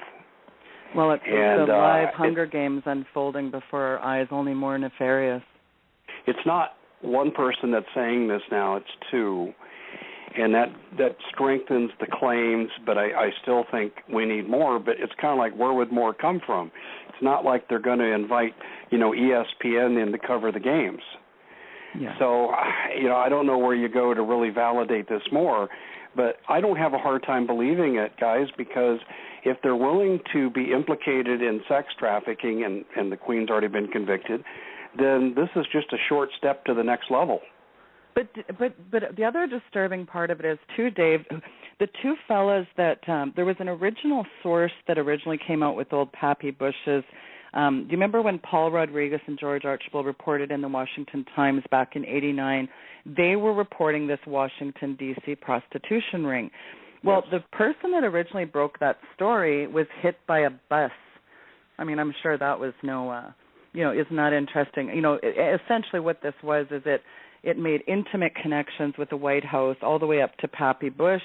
Male prostitutes had been given access to the White House in the article, and of course, there was minors that were abducted for use in child sex trafficking and were pimped out to the elite. But here's the thing, the claims, as you alluded to, all these kids that just get dismissed, they were dismissed as fantasy. But the former Nebraska State Senator John DeCamp, he later investigated the claims, and he was horrified to learn that they were indeed legitimate. And Pappy Bush was implicated in DeCamp's investigation. Isn't that interesting? Yeah, and I'll give you a Pappy Bushism. A lot of people like to go back and talk about his drug running with Zapata oil, and I'm sure you've heard of this. Yeah. Now I'm getting some stories that kids were involved in this economic endeavor as well, too. So he has a history of this, and his name frequently comes up when it comes to child sex trafficking. But unfortunately, and someone that I'm very disappointed to say his name is beginning to come up too, and I wished I didn't feel compelled to say this, but it's Ronald Reagan. He supposedly had an affinity for young kids. And that greatly disturbed me, but you come across this information enough. Let's just say it's almost like their pastime. We know it's their pastime when they go to Bohemian Grove and carry out their satanic, whatever it is they do, but child sex trafficking, kids end up there, ritualistic sacrifices happen there. There's enough stories out there to validate this, but it's much bigger. It's on a ground scale. It's part of the underground economy.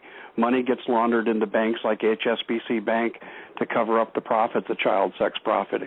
It's very profitable, very, very profitable. And Dave, it's so disturbing that we're so depraved as a race. My friend Steve Quayle and I were exchanging emails the other day on the topic of, can we pray enough to turn back the scourge on our country and push this back to the final days to another generation. And Steve is of the opinion that it's too late for our country. We're under judgment, but it's probably not too late for individuals. And I have to say, when I stopped and pondered what Steve said, I think he's probably right. I think we can only be responsible now for our own souls because we are so depraved as a race.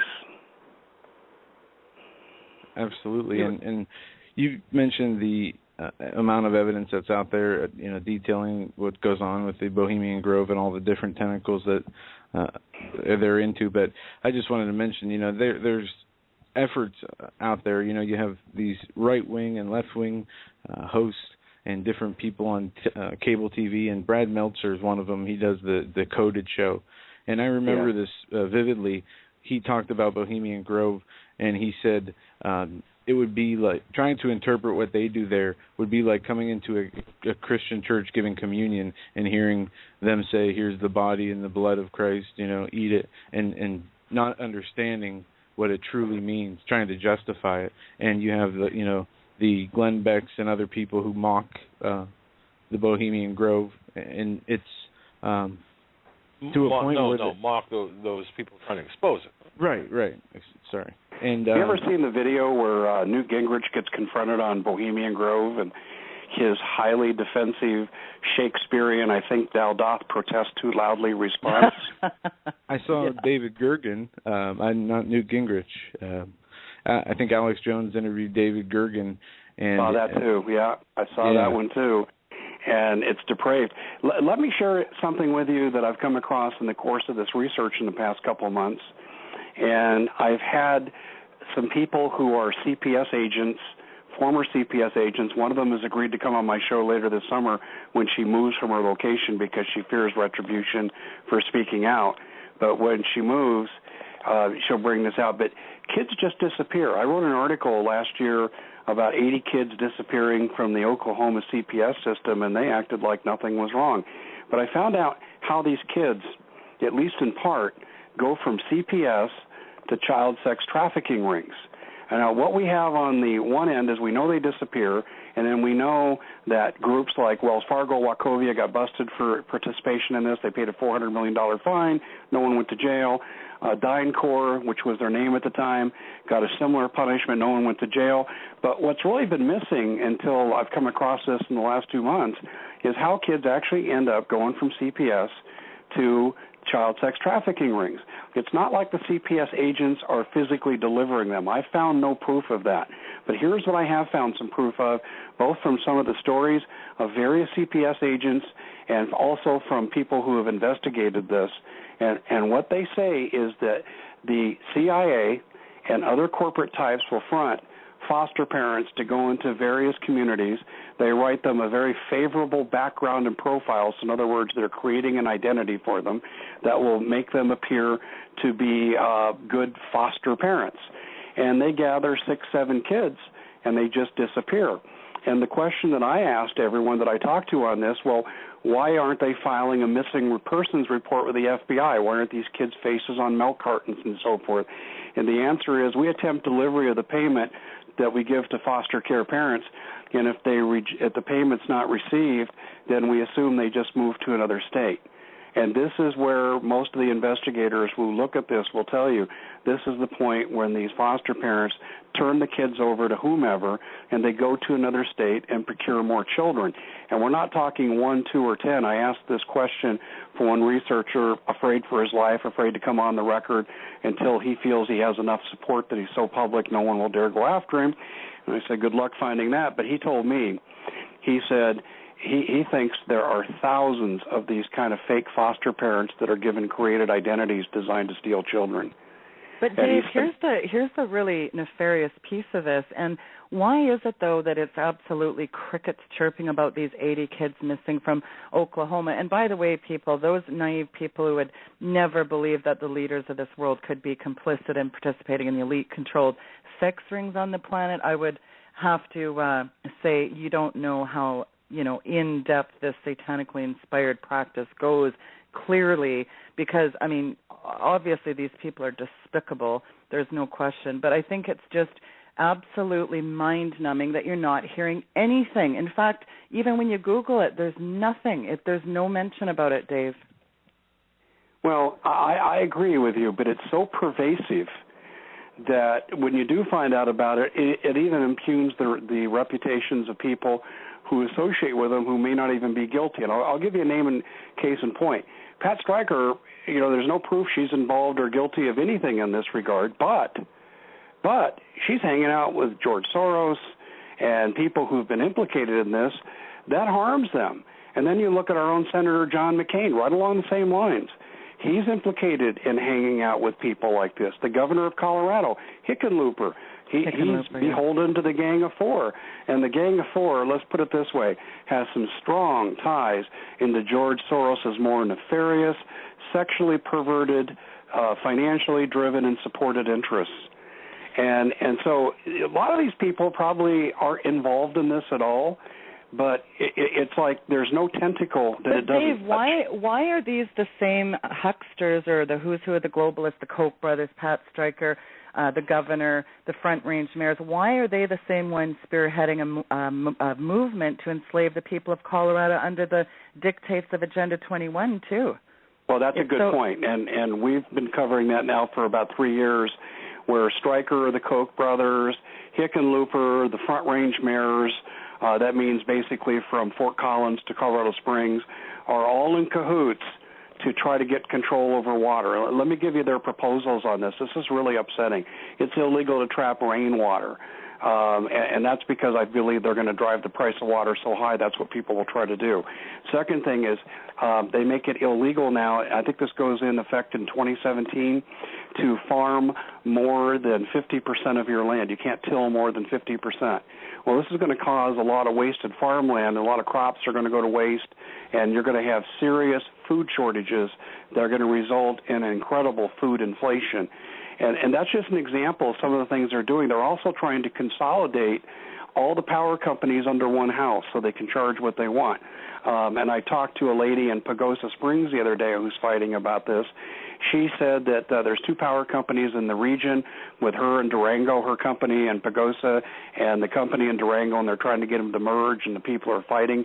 But this is what they want to do, and it's all under Agenda 21, controlling all the vital resources so they can control all the people. Now, let's talk about who is definitively involved in this. Pat Stryker, Governor Hickenlooper, every single mayor of any city of any size along the Front Range in Colorado, because they're getting the Agenda 21 federal money. And these people all are involved, every single one of them. They're selling their own people out, which, the joke of the day is, and people with Colorado who know what's happening, the reason they made marijuana legal is so we wouldn't care what the hell's going on.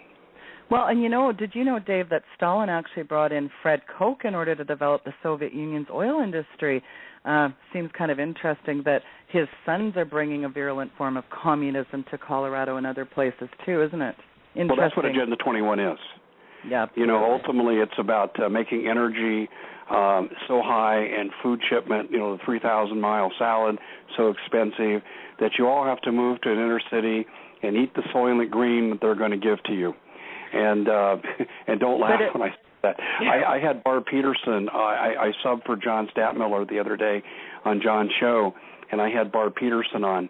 And let's just say this. She is highly suspicious that things are ending up in our food supply that should not be there, like baby's fetal tissue that's been aborted. Ending up in our food supply. It gets worse than that too. Yeah, I know. But it's Soylent Green, and they want to control everything and push us into these stack and pack, 250 square foot apartments, and they're already building them in Fort Collins, Colorado. Pat Stryker is behind that movement. I call her the queen of Agenda 21.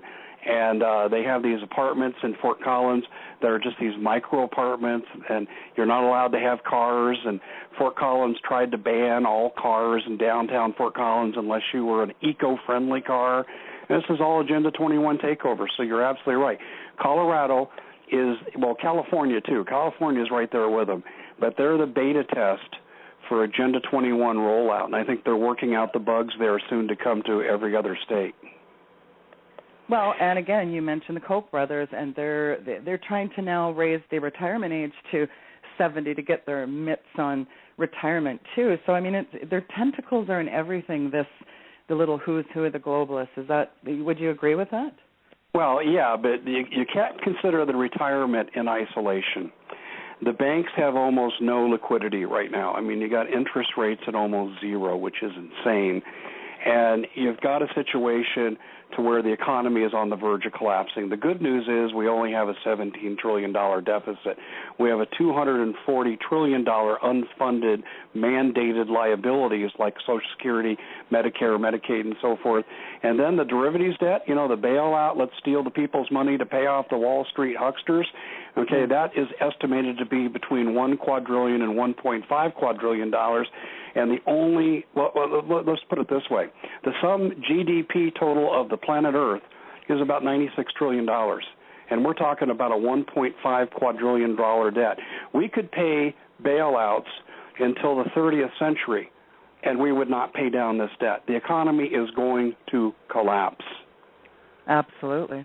Why they're grabbing the retirements. That's why the MERS mortgage fraud's in place and they're trying to grab as much liquid, hard asset as they can, because when the crash comes, the banks want to have everything of any kind of value and get rid of the things like the stocks and the so forth.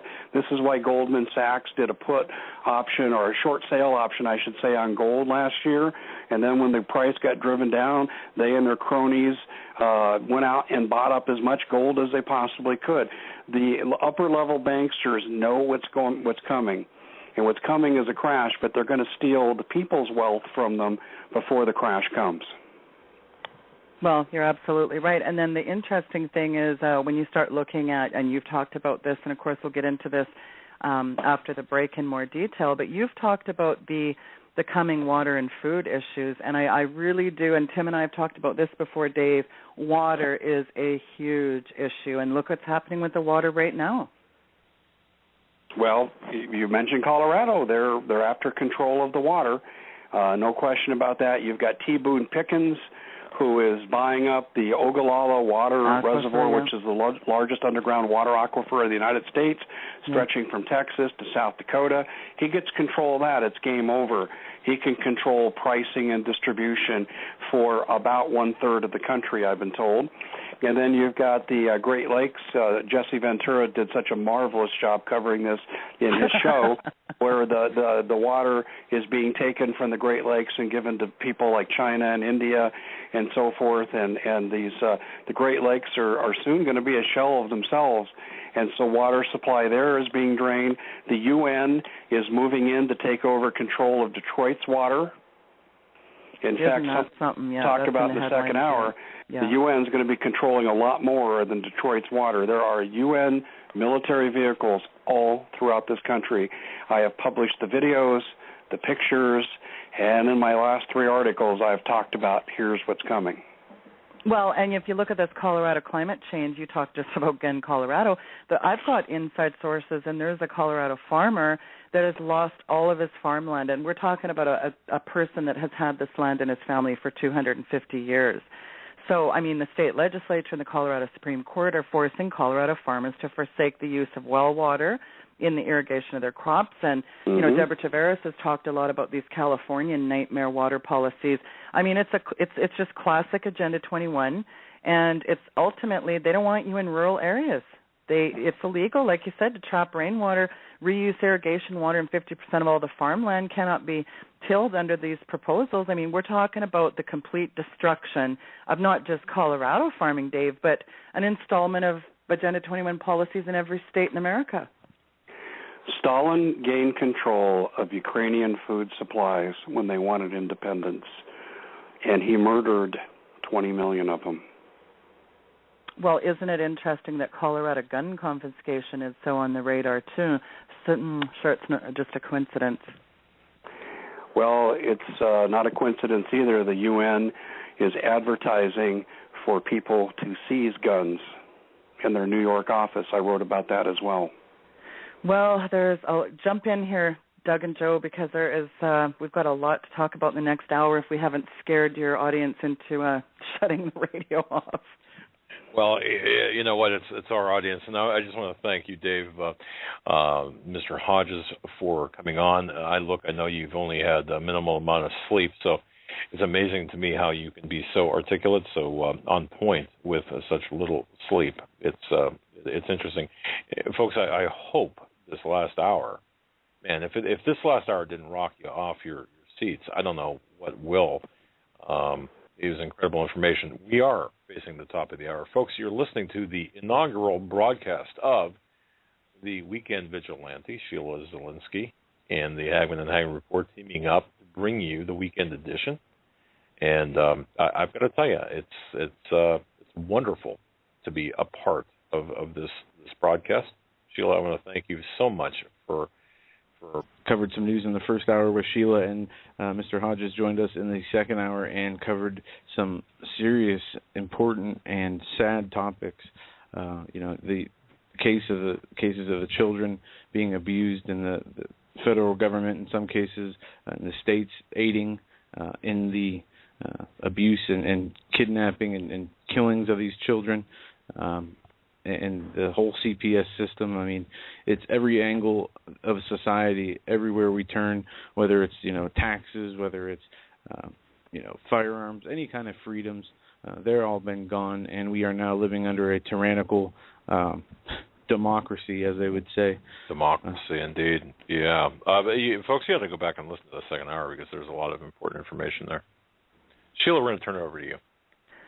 Well, Dave, I want to get into the UN and how they're positioning themselves here to bring in martial law lockstep here, but I want to finish off with this water thing because, Dave, you've chronicled water a lot, and I think what people are failing to get here is the globalists, through their government minions, are in the process of destroying massive bodies of water. Now, you talked about Great Lakes, not limited to Chesapeake Bay, the Mississippi River, the Gulf of Mexico.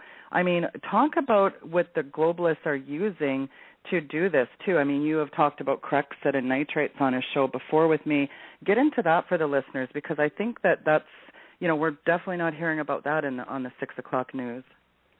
Well, yeah, thanks for bringing that up, because you're looking at a situation like involving the Chesapeake Bay, where these farm chemicals, nitrates, for example, are being dumped in there, killing off the life, killing the productivity of the land adjacent to the Chesapeake Bay, posing a dramatic health hazard to the people.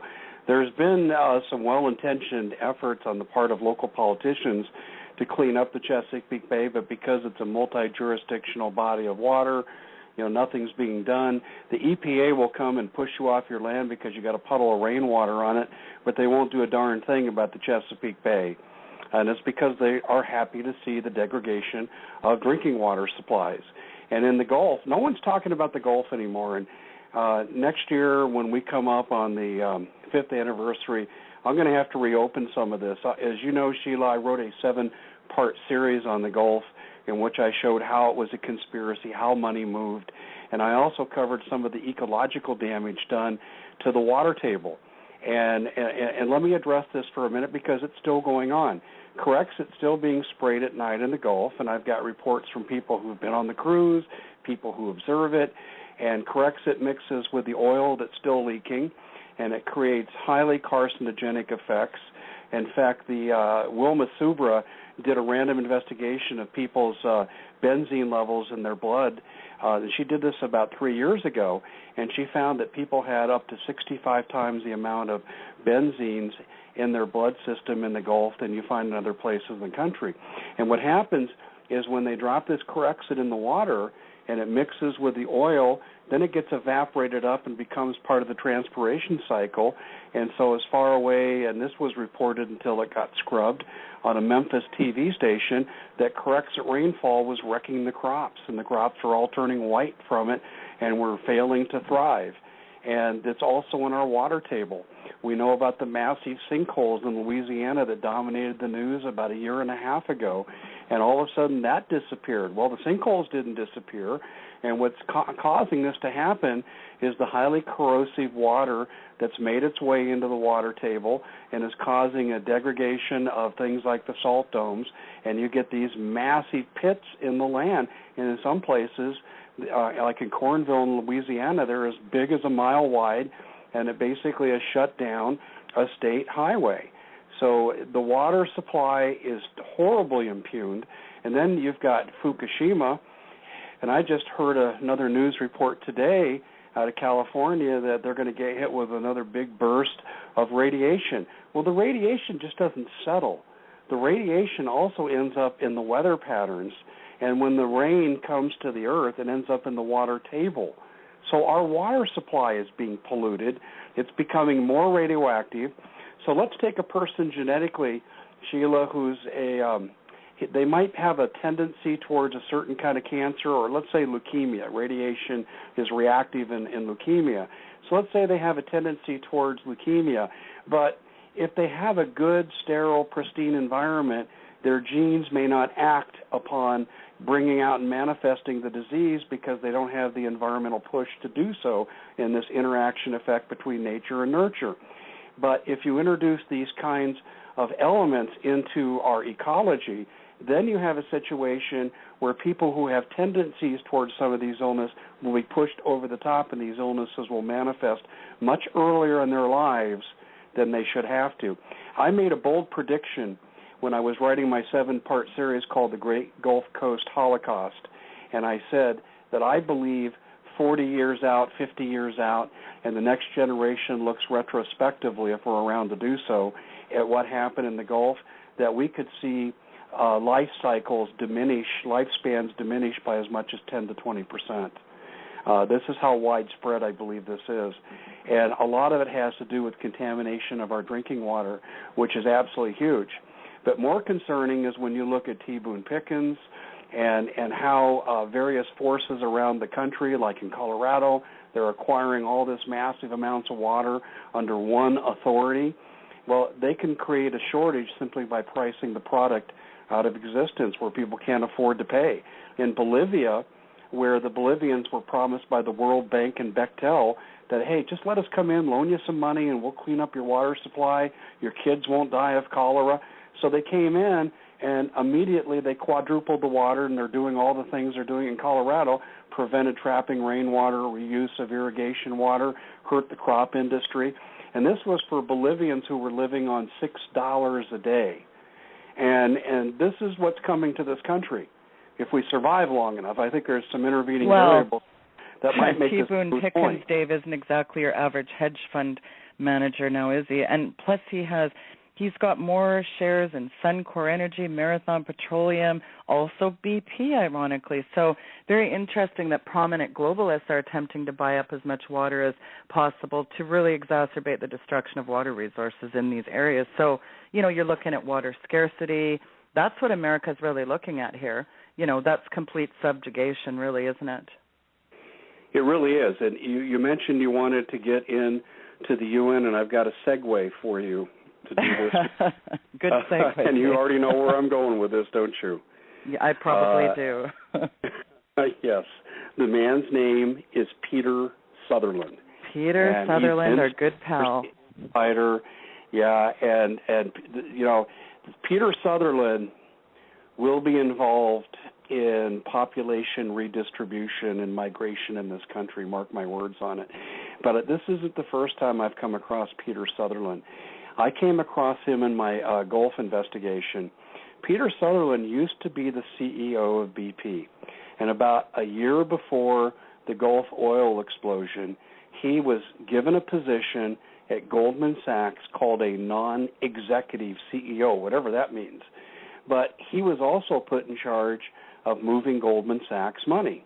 Well, what's interesting is, and I won't belabor the Gulf crisis much, but just to show his background and what he's all about and blend it into what's happening today with the UN on our soil, what Peter Sutherland was able to do through Goldman Sachs is he executed, for example, a put option on Transocean, the owner of the oil rig, the day of the explosion, the very morning, and they double indemnified the losses for preferred insiders.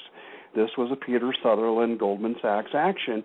And so when the oil rig was destroyed, Transocean made $270 million, and Goldman Sachs made about $140 million.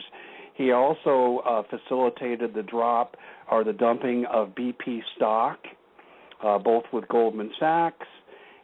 He also helped facilitate a deal between Halliburton and Transocean that they hired Halliburton 10 days before the explosion. And who did Halliburton link with? Boots and Coots. What was Boots and Coots' involvement? Oh, they were the biggest oil cleanup firm in the world. They knew the explosion was going to happen. It was a false flag. And Peter Sutherland was at the heart of it. He knew the inner workings of BP, and Goldman Sachs was the command and control center for all the money movement, and all these people made tremendous money. In fact, even Obama made money on this. He was involved in a fund called Vanguard 1 and 2, and Vanguard 1 and 2 was heavily vested in organizations like BP. Well, about 2 weeks before the explosion, his handlers in Vanguard 1 and 2 took the president out of that stock. He would have lost somewhere around $100 million had he stayed in that stock over an 8-year period. So this was Well, Peter I have Sutherland. another beautiful segue, Dave. Mr. Bilderberg, Peter Sutherland, also attended, as you know, the recent Bilderberg meeting, and he was allegedly talking about the UN's role in the next couple of months. Isn't that interesting? What would be the UN's role? So did you find it interesting, Dave, that some of these positions posted with the UN, disarmament, demobilization, and reintegration positions? I mean, isn't that something? Well, you're talking about the hiring of basically military-grade officers or guards, fancy guards. They also use terms like small arms confiscation. Reintegration to me means re-education. And what do you re-educate from? You re-educate from a FEMA camp if you're lucky enough to come out of it. And as a consequence, I have to reflect back to Bill Ayers, who launched Barack Obama's political career right from his living room. And Bill Ayers told Larry Grathwohl, the late Larry Grathwohl, former FBI informant, that when they win, they'll have to put 50 million Americans into concentration camps, and they'll have to eliminate at least half of them. And that's, I believe, the philosophy that this president has, and the border crisis is the linchpin. This is the first of the dominoes that's going to roll down the rest of the dominoes that'll lead to gun confiscation in this country along with martial law. And it's going to be the UN using the foreign troops that people like Doug and I and Joe and Steve Quayle have been talking about now for 2 years. They're going to be wearing their little blue helmets. And the precipitating incident is the border crisis. Now, because I'm here in Arizona, I am privy to local news coverage that the rest of the country is not getting. These numbers of illegal aliens coming into this country are being greatly under-exaggerated. I first began to cover this story as, gee, they're bringing in all these underage juvenile females, and they're going to be sex trafficked by the Mexican drug cartels who are in cahoots with Hamas and Hezbollah and the CIA. And that was the avenue that I was looking at. But lo and behold, I began to see something even more nefarious. This president and Eric Holder has been facilitating this crisis going back to at least January, because if you go to FedBizOps, there is an advertisement there for escorts to bring across the border and to provide them with lawyers for a minimum of 65,000 illegal immigrant children. And they knew this was going to happen, which tells me that you've got the CIA down there in Central America posting notices, parents, it's the children's crusade. Send your children north to America. They'll be well cared for. I don't even need to see these. I know they exist because these people just didn't wake up one day playing on the playground with their friends in school and say, you know what, let's go get on this train called the Beast that leaves Nicaragua, and they transport over 500,000 people a year to the border of the United States, and people get robbed, they get raped, they get thrown off the train when they don't have money to pay the cartels. People get sucked into the wheel wells trying to jump onto the train as it rolls to their town because it won't stop everywhere it goes. It's a horrible, horrible existence.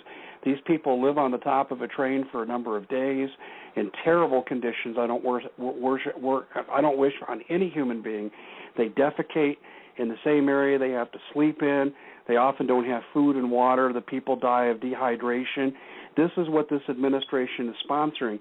And then those who make it here without dying are looked at like, oh, gee, it's a humanitarian crisis. Mark my words. We're seeing this postured right now in the media as a humanitarian crisis. We're also seeing simultaneously to this the appearance of still photos and videos of UN military vehicles through the southern part of this country. In some places we're seeing them even in Minnesota, Idaho, Montana, and so forth. But primarily they're in the southern part of this country. Now, where does Peter Sutherland's role come into this? This gets really interesting. Peter Sutherland is also the head of the Migration Council of the United Nations. So if you needed to do a mass relocation of people, Peter Sutherland, Mr. Bilderberg, Mr. Former head of the Western Europe Trilateral Commission, he would be your guy and he's the guy who would facilitate this kind of crisis. This will give the UN legitimacy. I can hear the speech now. Barack Obama gets up. We need to welcome the UN peacekeepers, and the crisis on the border is of such a magnitude that we do not have the resources to fully respond to help all the people. So we're thankful to the UN for giving their time, their efforts, and their peacekeepers to our southern border, and we encourage everyone to welcome them and cooperate with them. This will give the UN legitimacy to operate on our soil, and they'll have a presence in 4 states. Now, how do you get from 4 states to the other 46 states? You have an economic collapse, subsequent food riots, social unrest and chaos, massive violence. Well, you've already got your peacekeepers here, so start rolling out the blue helmets to the rest of the country. That's what I see coming. Well, I want Doug and Joe to jump in here, but peacekeeping is normally the euphemism reserved for gun confiscation and population subjugation, is it not, Dave? You beat me to the point, Sheila. You're right on the money with that statement. Unbelievable. Jump in here, Doug and Joe. The phrase target-rich environment, when you talk about blue helmets, comes to mind. Now, please, folks, I'm not, look, I'm not advocating violence at all, but if you have an international peacekeeping force, I suppose my whole concern is, are people going to react in that fashion? Like I just said, fighting the United Nations troops. Is that going to be, Dave? I'm interested in what your take on it, Dave. Do you think that the people will put up resistance because UN troops should not be on their soil? Well-orchestrated plot. I don't even think the military leaders that knows what's going on are going to be able to mount a resistance, because the UN will be here only as a peacekeeping, humanitarian aid organization. They're doing very little policing activities. They're simply trying to save lives. And who's going to win a public relations battle with the American public if you oppose people who are feeding people who are dying? It's all this is going to do is it's going to legitimize the UN's ability to operate within our territorial borders. And then when the economic collapse happens, then we're going to see the lights go out. But there's going to be an event in between those two events, and that's the false flag event that will legitimize taking the guns. But Dave, and I'm not sure what that's going to be, but I'll give you a guess. What country was it that just went through an electrical grid takedown? It was Yemen. Yemen. I think Yemen was a beta test for what they want to do here. If they're going to take down the grid, it makes sense that they used Yemen as a beta test to see how people will react and how best to respond to gain control. But I'm going to link a story you wrote about a month ago, Dave. Why are Russian and Chinese troops participating in our takedown drills? I want to know that. Well, if they're going to put on the blue helmets, I think that's your answer, Sheila. Well, I've got another 4-letter word answer, FEMA. Well, it's all intertwined. I've written on this, too, this week, and I believe it was either the first or second article that I wrote on this UN takeover. I talked about how last fall, between July 1st and November 13th, FEMA and DHS conducted at least 9 major martial law resulting drills from catastrophes, from cyber attacks on banks to Grid X2 and the takedown of the electrical power grid. It also involved 386,000 troops, and I'll get pretty close to a quote here. It's in one of my articles this week, in which these 386,000 troops were taught to speak English, learn Americans' weapons system. And let me step aside with that comment. Maybe this is why DHS is acquiring 2.2 billion rounds of ammunition and 2,700 armored personnel carriers. They're storing ammunition for the, quote, peacekeepers.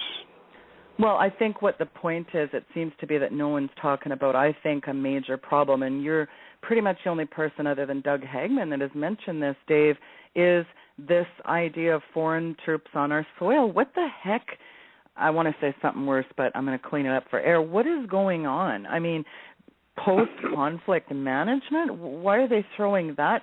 Is that another euphemism reserved for one of two possibilities? And you know where I'm going, Dave. No, they're here, and they're here by design. I think it's more than Doug and I. I know Steve Quayle has talked about this a lot. Hawk has talked about this a lot. Well, a handful of people, yeah.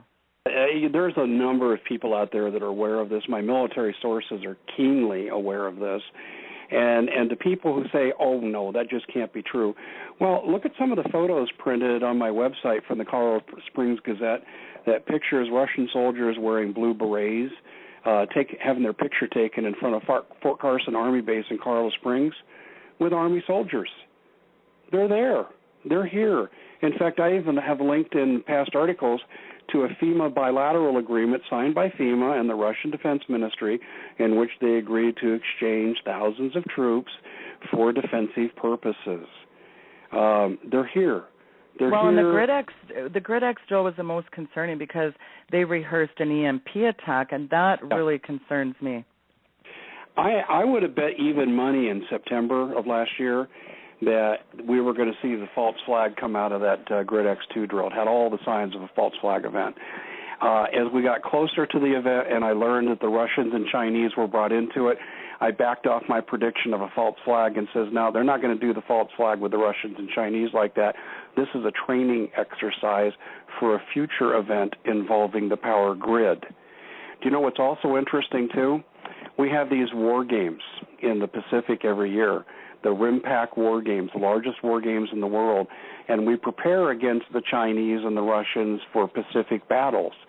Well, the Russians and Chinese were invited into RIMPAC this year. So who are we preparing for? It's my contention they're putting together an international peacekeeping force, and they're going to be preparing for the American military that stands up to them and to subjugate the American people. So the tenets of martial law, there it is. Jump in there, Doug. Well, I think this is pretty well consistent with the information we talked about in the first hour that we had, and Dave, I'm sure you saw this, we had a Chinese flag flying at the Dallas Federal Reserve office. Essentially, I believe, and this is from Jim Willey in an interview with Rick Wiles, I think this past week, that where he talks about the fact that the Chinese now own 30% of all of Manhattan commercial property. He believes, if I understand him correctly, that the Fed has already been collateralized by the Chinese or is owned by the Chinese at this point. I agree with that. Look at it. Yeah. Okay. I agree with that. So, yeah, all we have to do is take a couple of steps back and look at what's happening. And you're not hearing anybody talk about any of this, which to me is sickening. You know, it's all bread and circus with respect to the conservative talk radio. Come on now, you know, let's talk about what's important here. Well, it all starts to make sense when you consider the following actions in combination with each other. It's kind of like you look at an elephant and you say, describe it. Well, I see this big leg. I see the trunk. I see the floppy ears. I see the tail. Well, when you put all these elements together, you get an elephant. Well, here are some elements I think that the American people need to be aware of and look at them in their totality, not individually. The first one is the MERS mortgage fraud, in which the Federal Reserve and Congress is looking the other way as the major banks continue to steal home mortgages, and it's going on. The second is the fact that the Federal Reserve for months spent $40 billion of printed money to acquire home-based mortgage securities. That's huge. And then you've got the fact that you've got J.P. Morgan interests beginning to be bought up by the Chinese, other banking interests. There was even a news release that the Federal Reserve gave the Chinese permission to buy into American banking interests. And these are the same banking interests that underwrite and basically control the Federal Reserve. Well, what's the Federal Reserve doing? They're acquiring hard assets, particularly in the real estate industry. And what do we owe the Chinese? Lots of money. I believe that the Chinese will soon absolutely constitute our landlords, and they will own your home mortgage, and they'll be dictating terms. And it's in repayment of the debt. Yeah, Chinese are going to own the Fed, which Fed lends your bank, so they'll own our 401ks and our mortgages too, Dave, and everything else. Everything. Well, Dave rolls. Here's your well, you better get used to hiding because the Chinese are known for not taking prisoners. But the thing that that really concerns me here too are these solar energy zones, and this was You know, it wasn't just the Bundy land rights. That was bad enough, and Harry Reid's corruption with his sons, that was bad enough. But the biggest thing that came out of the Bundy Ranch affair, in my opinion, was the fact that it was revealed that a company called ENN, which is owned by the Chinese military, was given the rights to have these solar energy zones on various properties throughout the country. And most of these solar energy zones are located over huge mineral deposits which lie underground of the solar energy zones, and the Chinese own this land now. I also read a report, and I wrote on this about a year and a half ago. I said, we're not broke, and you go into the fact that we have about $128 trillion of estimated underground mineral resources that aren't even being tapped or leased. And I was saying, this is crazy. Why would we not tap into this resource during these tough economic times, and we put people back to work overnight? Well, if you've promised this to the Chinese, which is what is in the process of happening right now, this is why we're not even touching our own mineral resources. The Chinese are going to own it. In fact, I'll even take this a step further. When the UN takeover for martial law takes place, and they come for the guns, and they have the FEMA lists and the camps, and the red lists and the blue lists, it will be the Chinese and the Russian soldiers that are here. I've been told the Chinese are going to get the hard assets, and this comes from my two best military sources, and the Russians have been told, well, once the people are taken from their homes, you can plunder all their property. So, Dave, and these are the guarantees that are paid to these troops that are here. Well, essentially, I mean, we're talking 100% owned everything, because this, I mean, that whole Bundy thing you talked about with ENN, I mean, it was a clever scheme to sell off below market value of very valuable land, mineral, and water rights to communist China. Like you just mentioned, the large investment zones with American-owned and controlled by communist China corporations, and they're only accountable to China's government, not ours.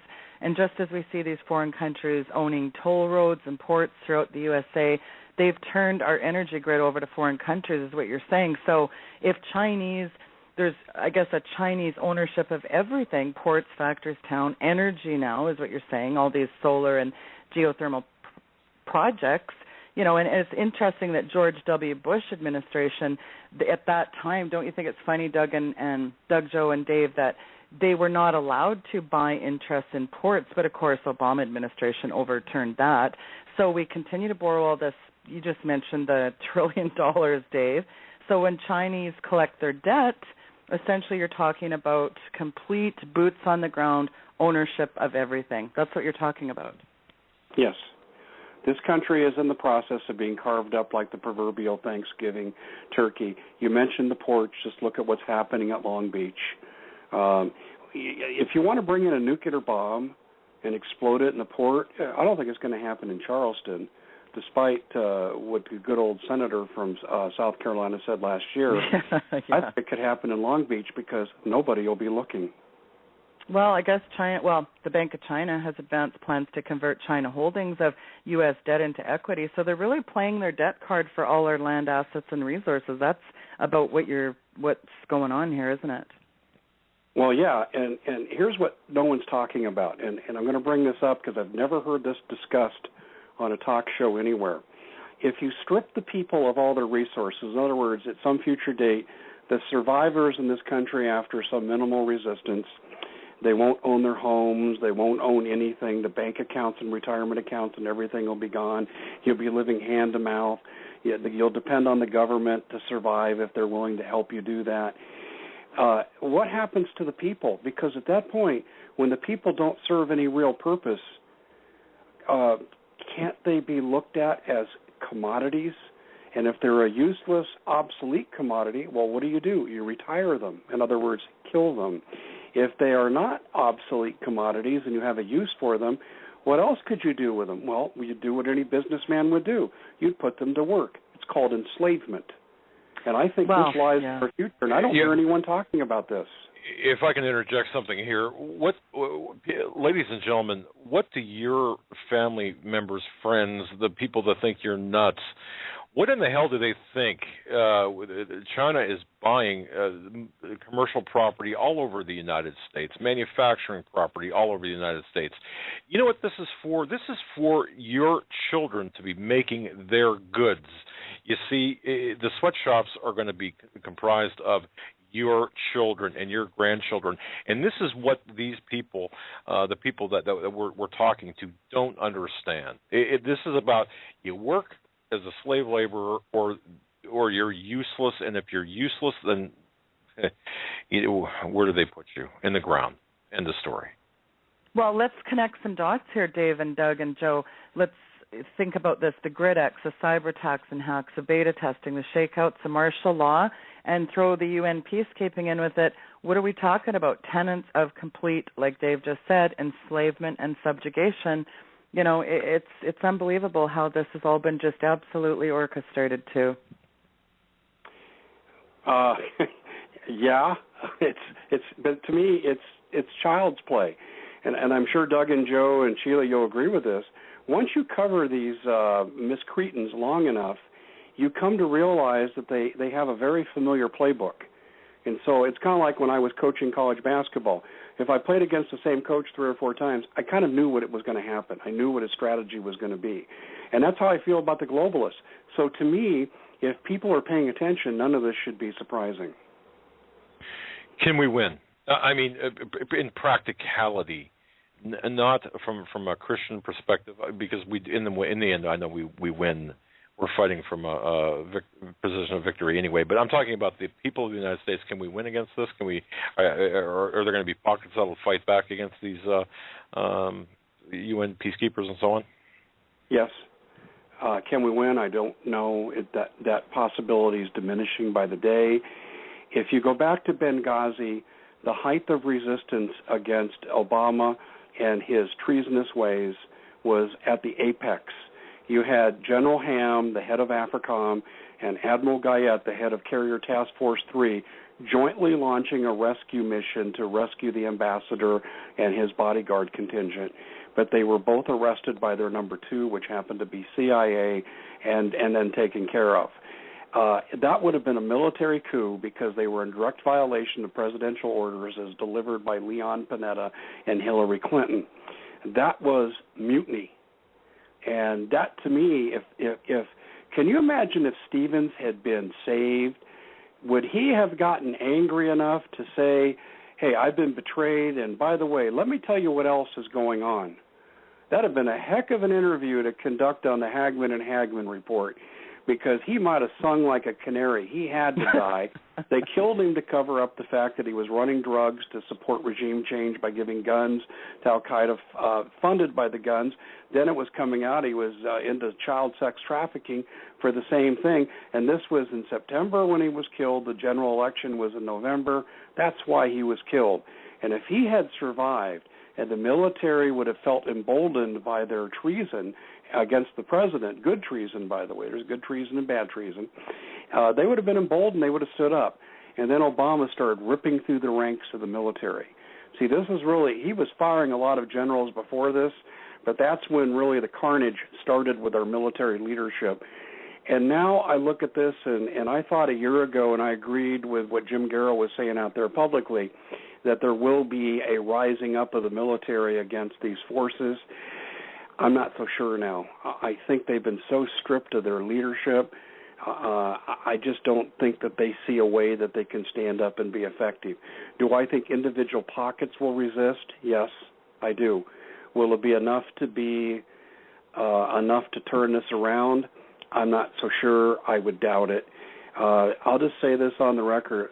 The only thing, and then I'll go back to what Steve Quayle told me, the only thing that I think can save this country right now is prayer and the intervention of God. But we have strayed so far from his word. If I were sitting in God's shoes, I'd have a hard time. I'd have to swallow hard before I'd come down and help. We're under judgment, and that's what Steve said.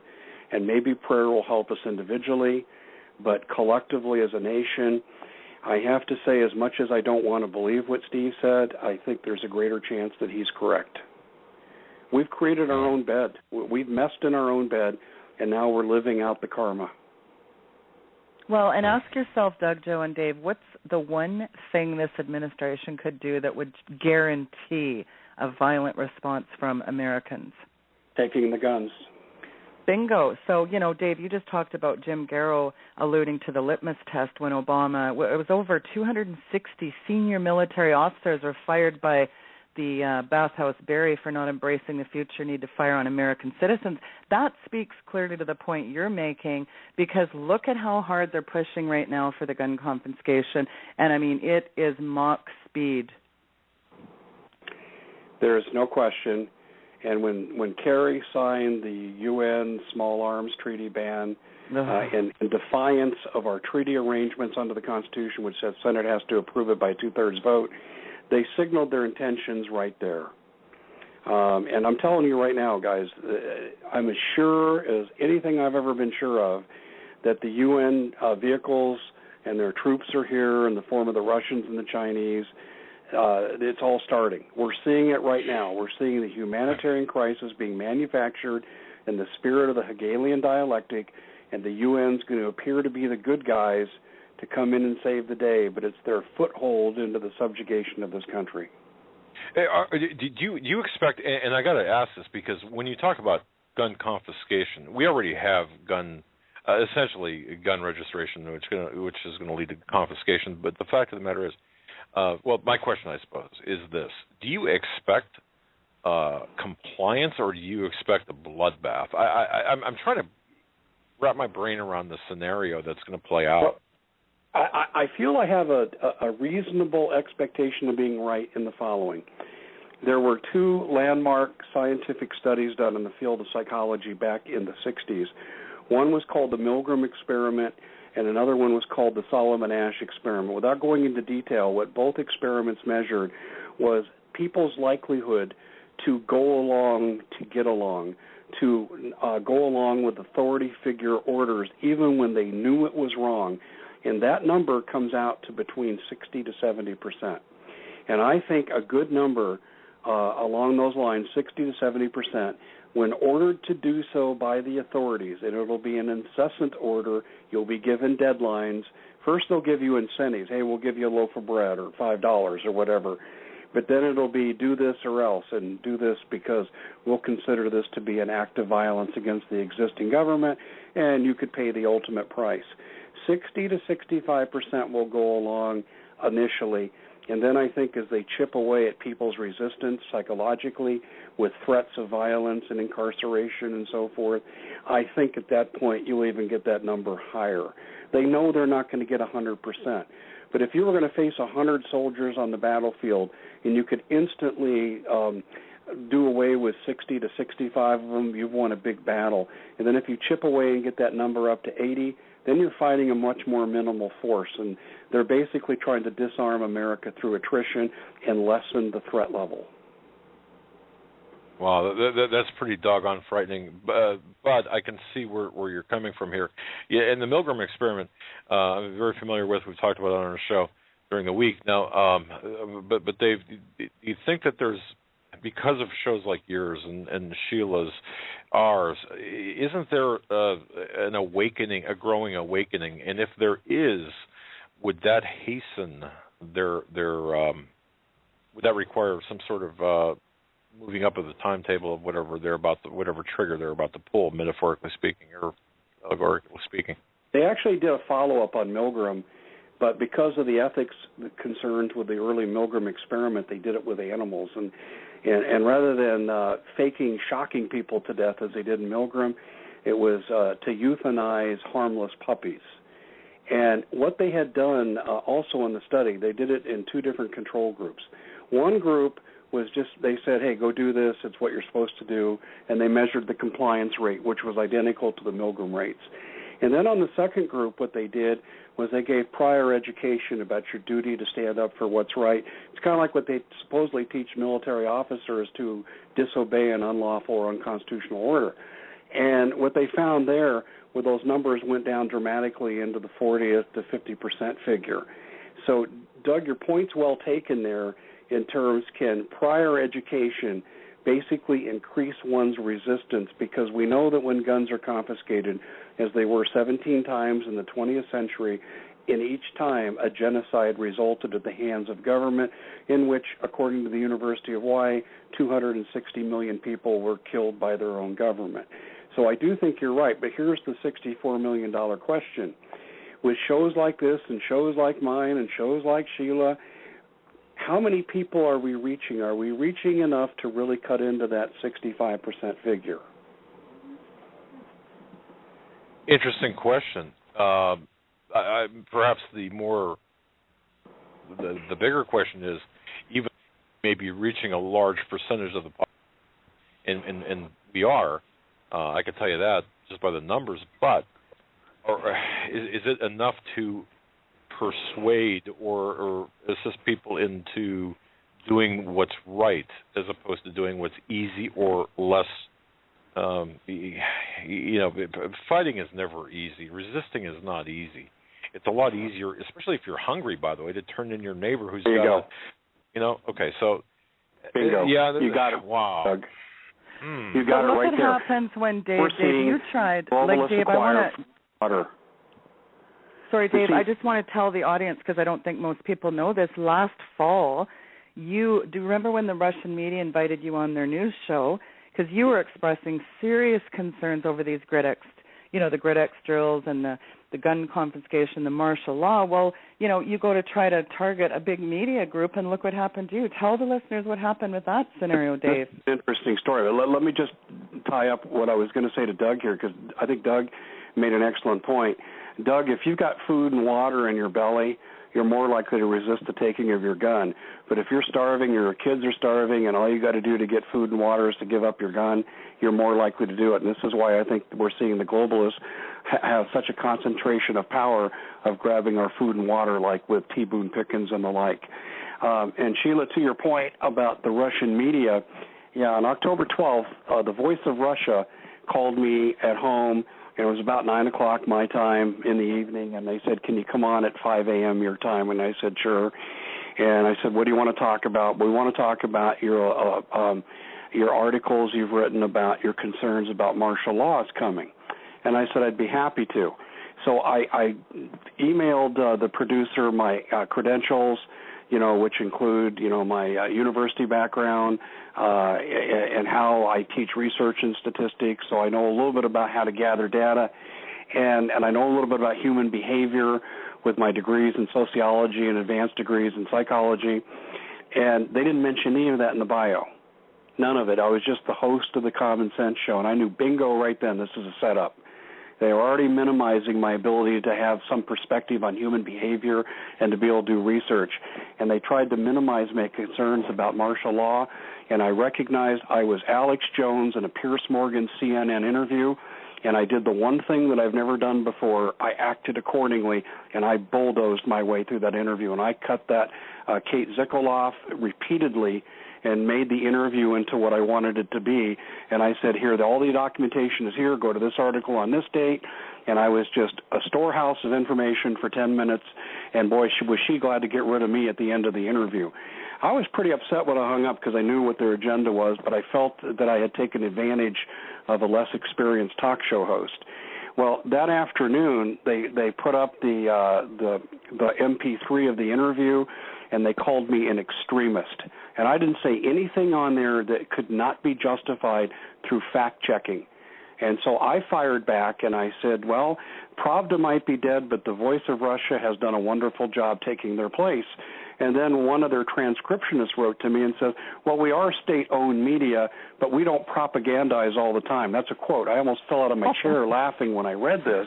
And this started an exchange between us, and this is all on my website in the comments section. Essentially, here's what they were doing. I never mentioned then the Russians were going to be involved in martial law, but they are.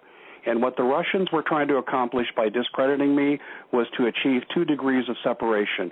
One, there is no martial law that's coming. You're just an extreme crackpot. And 2, if there's no martial law, Russians can't get implicated. That was the purpose for them discrediting me, Sheila. That's why they invited me on. Well, and make no mistake about it, like you said, Dave, VOR is a propaganda instrument of the Russian government, and their handling of that interview was absolutely disgusting, in my opinion. Well, you were probably a little shocked about how I bulldozed my way through, because when I'm invited on a show, I so respect these talk show hosts, all of you guys, the shows I go on. If I don't respect someone, I won't go on their show. And I would never try to behave rudely, even if I disagreed. And in that interview, I won't say I was rude, but I was certainly overbearing. And that's because I was determined to get my message out. This show went to Washington, D.C. and New York City and 35 other countries. And I was not about to let myself squander that opportunity to tell the truth. Well, I definitely think the producer got the shock of her life when you made Alex+Jones off the Piers Morgan show look like child's play, really, Dave. I had my Alex+Jones moment, yes. And I thought he performed admirably with Piers Morgan, who I cannot stand. I'm so glad they showed him the door, and Alex was masterful in what he did. Well, if you're an extremist, I guess that goes for Doug, I, and Joe, too. So, but here's the thing, where the heck are the FEMA DHS drills? Where are they being talked about for that whole 6 to 8 week period where there was foreign troops playing a prominent role in those Grid X takedown drills, etc.? I mean, there's things going on right now that I have to just almost give myself a face palm, because I don't even know how it's a 9-week training course for UN peacekeepers to learn urban warfare and U.S. systems. English, don't forget English. Oh, don't forget English. That means there's foreign troops. Those Russians and Chinese troops that don't exist in our country? Well, someone's being taught English. Well, that's just so we don't have to press 1 for English or 2, 1 for English when we call the FEMA camps. Yeah, really. Well, you've got about we've got about 6, 7, 8 minutes left in the show. I think just take it away. Sheila, Dave, can I say one thing? I mean, I wanted to go back and kind of tie up a loose end on Monica Wesolowski, and I promise I'll just take a second. But we went into a break and we changed gears, and I want to say this to everyone out there. If your child falls down on the playground and you take your kid to get a stitch and someone decides to call CPS, your kid is gone. I'm telling you, this is the way the system's set up. They incentivize stealing. And what I'm trying to do with Monica's case, it's not that I'm so in love with her case, and I am. I'm committed to it emotionally. But it's not that it's just this one case that I'm dedicated to. I think this could be the big case that we show the rest of the CPSs around the country, hey, this can happen to you. See, people are going to lose jobs. When Monica gets this into court, the people who violated her confidentiality and the psych eval and broke all kinds of ethical and legal procedures, they're going to lose their jobs. When they're trying to influence psychological diagnosis improperly behind the scenes and there's a paper trail, they're going to lose their licenses to practice. And I'm hoping by making Monica such a big case across the country that the rest of the CPS agents are saying, hey, I know what happened in Virginia, I'm not going to go there. People are going to lose their jobs, and I'm also going to go after the county attorney in Fairfax County, Virginia, who's not enforcing the Constitution. His people need to unelect him because of his subordinate, M. Chris Ziegler, who's violated so many of Monica's rights. So we really need help in this. We've got to raise about $7,000 to $8,000 more dollars, and I would ask everyone to go to our website at thecommonsenseshow.com. It's the first article up there. Scroll down and you'll see the 2 ways you can donate. And no amount is too small. $1, $5, $10. We had a gentleman today, Mr. Moon, who donated $5,000. But no amount. And if you can't donate, say your prayers for Monica, because this poor lady and her son have been horribly abused by the system. Well, and Dave, for anybody saying it doesn't affect me, you better think again, because any conservative Christian or hopefully they're not an NRA member, by God, but this affects all of us. When somebody can swoop in and take your child for no reason, Dave, this is absolutely, everybody should be in an uproar about this case. It's absolutely disgusting. And Dave Hodges and I and Doug and Joe are just not going to sit idly by and just let these de facto Fed agents run roughshod over this woman and her child. Not just Monica. I mean, about 2 weeks after I came out with my first article, I heard from a lady named Catherine Marion, and she lives up there by Ushu in Vancouver, British Columbia, and her son was taken and given to 2 homosexual fathers. And I heard from a lady in London, England, same exact thing. Heard from another lady in Holland, same thing. This is not just a United States issue with stealing kids for profit. This is an international phenomenon with all the Western democracies. But Dave, in London, England now, the basically de facto CPS people can actually rig cameras in your homes now. They're just literally saying, well, if you have any issue with your children, they monitor you 24/7. And this has actually been proposed by the CPS in various states, that now they can bring in cameras, monitor everything you do, down from what you feed your children. If you've got guns in the home, look out. I mean, it is just absolutely, you're absolutely right. But, this is why organizations like Vocal, and you can Google them, VOCAL, they're at the forefront of trying to call attention to stuff like this. And there are some parents' rights organizations like Vocal that are doing a wonderful job, and I would encourage people to basically Google these and support these organizations, because here's what's at work here. Here's the bottom line. It's not just about helping Monica get reunited with Dylan. That's big, or stopping these other abuses. But this is a deliberate attempt on the part of the globalists to undermine the family. You take a Catholic boy and give him to two male homosexuals. I don't care what people do behind closed doors with their bodies. That's between them and God and themselves. But I do care when it becomes a matter of policy to uproot a family structure. And this is about the destruction of the family unit in this country, and this is exactly what the globalists are after. If you want to take down a country and its culture, destroy its family. And that's what's behind all these CPS abuses.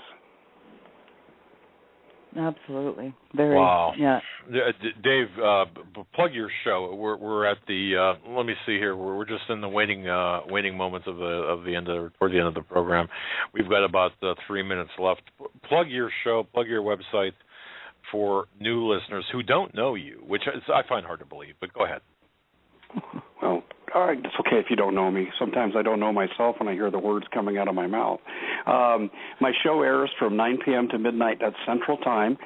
And you can get to my show a number of ways. We're on some stations. Too long to give the list. But you can go to my website at thecommonsenseshow.com, and it says Listen to Dave, so you can listen to me there. Or you can go to republicbroadcasting.org, and you can also click their Listen Live button. So those are the ways you can listen, and we have terrific guests on. I've had two of the three people I'm talking to now, Doug and Sheila, on my show. Joe will have to work on you as well. So we have great guests on the show, and we do a lot of the same kinds of things that Doug and Sheila and Joe are trying to do, which is try to make sense out of a crazy world and retain as much of our rights as possible. Absolutely, Mr. Hodges, anytime. And it's always a pleasure having you on, and God bless you and all the hard work you do, the great writing. Please keep it up. We need to have that information. And thanks for being part of our inaugural show on the weekend edition with the Weekend Vigilante and the Hagmann Report. Thank you so much for being a guest.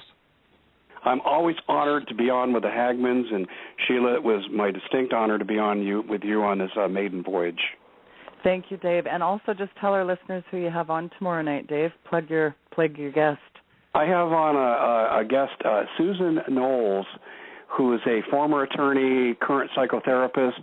She was involved in helping get Justina Peltier returned from CPS to her parents. We're also going to look at Agenda 21 issues. So she's extremely knowledgeable. I mean, she is a researcher's researcher, and the listening audience is going to be enthralled with her just like I am. Excellent. Fantastic. God bless you, my friend. Sheila, go ahead and close us out. Well, what a gambit and plethora of topics we ran through tonight. Went from the UN to the who's who of the globalists to Peter Sutherland to the CPS child sex trafficking, right up to the Queen, and then we jumped right back into gun confiscation in the UN again. So we really kind of connected some dots there, and I think it was a very kind of hallmark show of what people can expect. We are going to have amazing guests every Saturday, as well as get into, of course, the headlines. As you always say, the headlines and the bylines, right, Doug? I mean, we're definitely going to be it's going to be a hard-hitting show, and I really want to encourage everyone every Saturday to be listening in, because we're going to be really bringing the heat, Doug. And folks, I would encourage everyone who found Sheila to be a blessing. I certainly have to help keep her in particular on the air. Go to weekendvigilante.com, weekendvigilante.com. Make sure you spell it correctly, not like I did once or twice on the promotion. And just pay a visit, and if you can, just support her efforts to keep her researching and also broadcasting. We love you, Sheila. We really do. And when this debut of the weekend edition was fantastic. I want to say thank you. Well, thank you, Doug. And I just want to say a final note. I got inundated with emails, and everybody said, oh, good, the investigator of the airwaves teams up with the instigator of the airwaves. So I thought that was kind of cute. Well, so it's going to be you. powerful. Thank Indeed you very much, be. Doug. Thank you, and I want you. to thank all the listeners for tuning in tonight. God bless. God bless.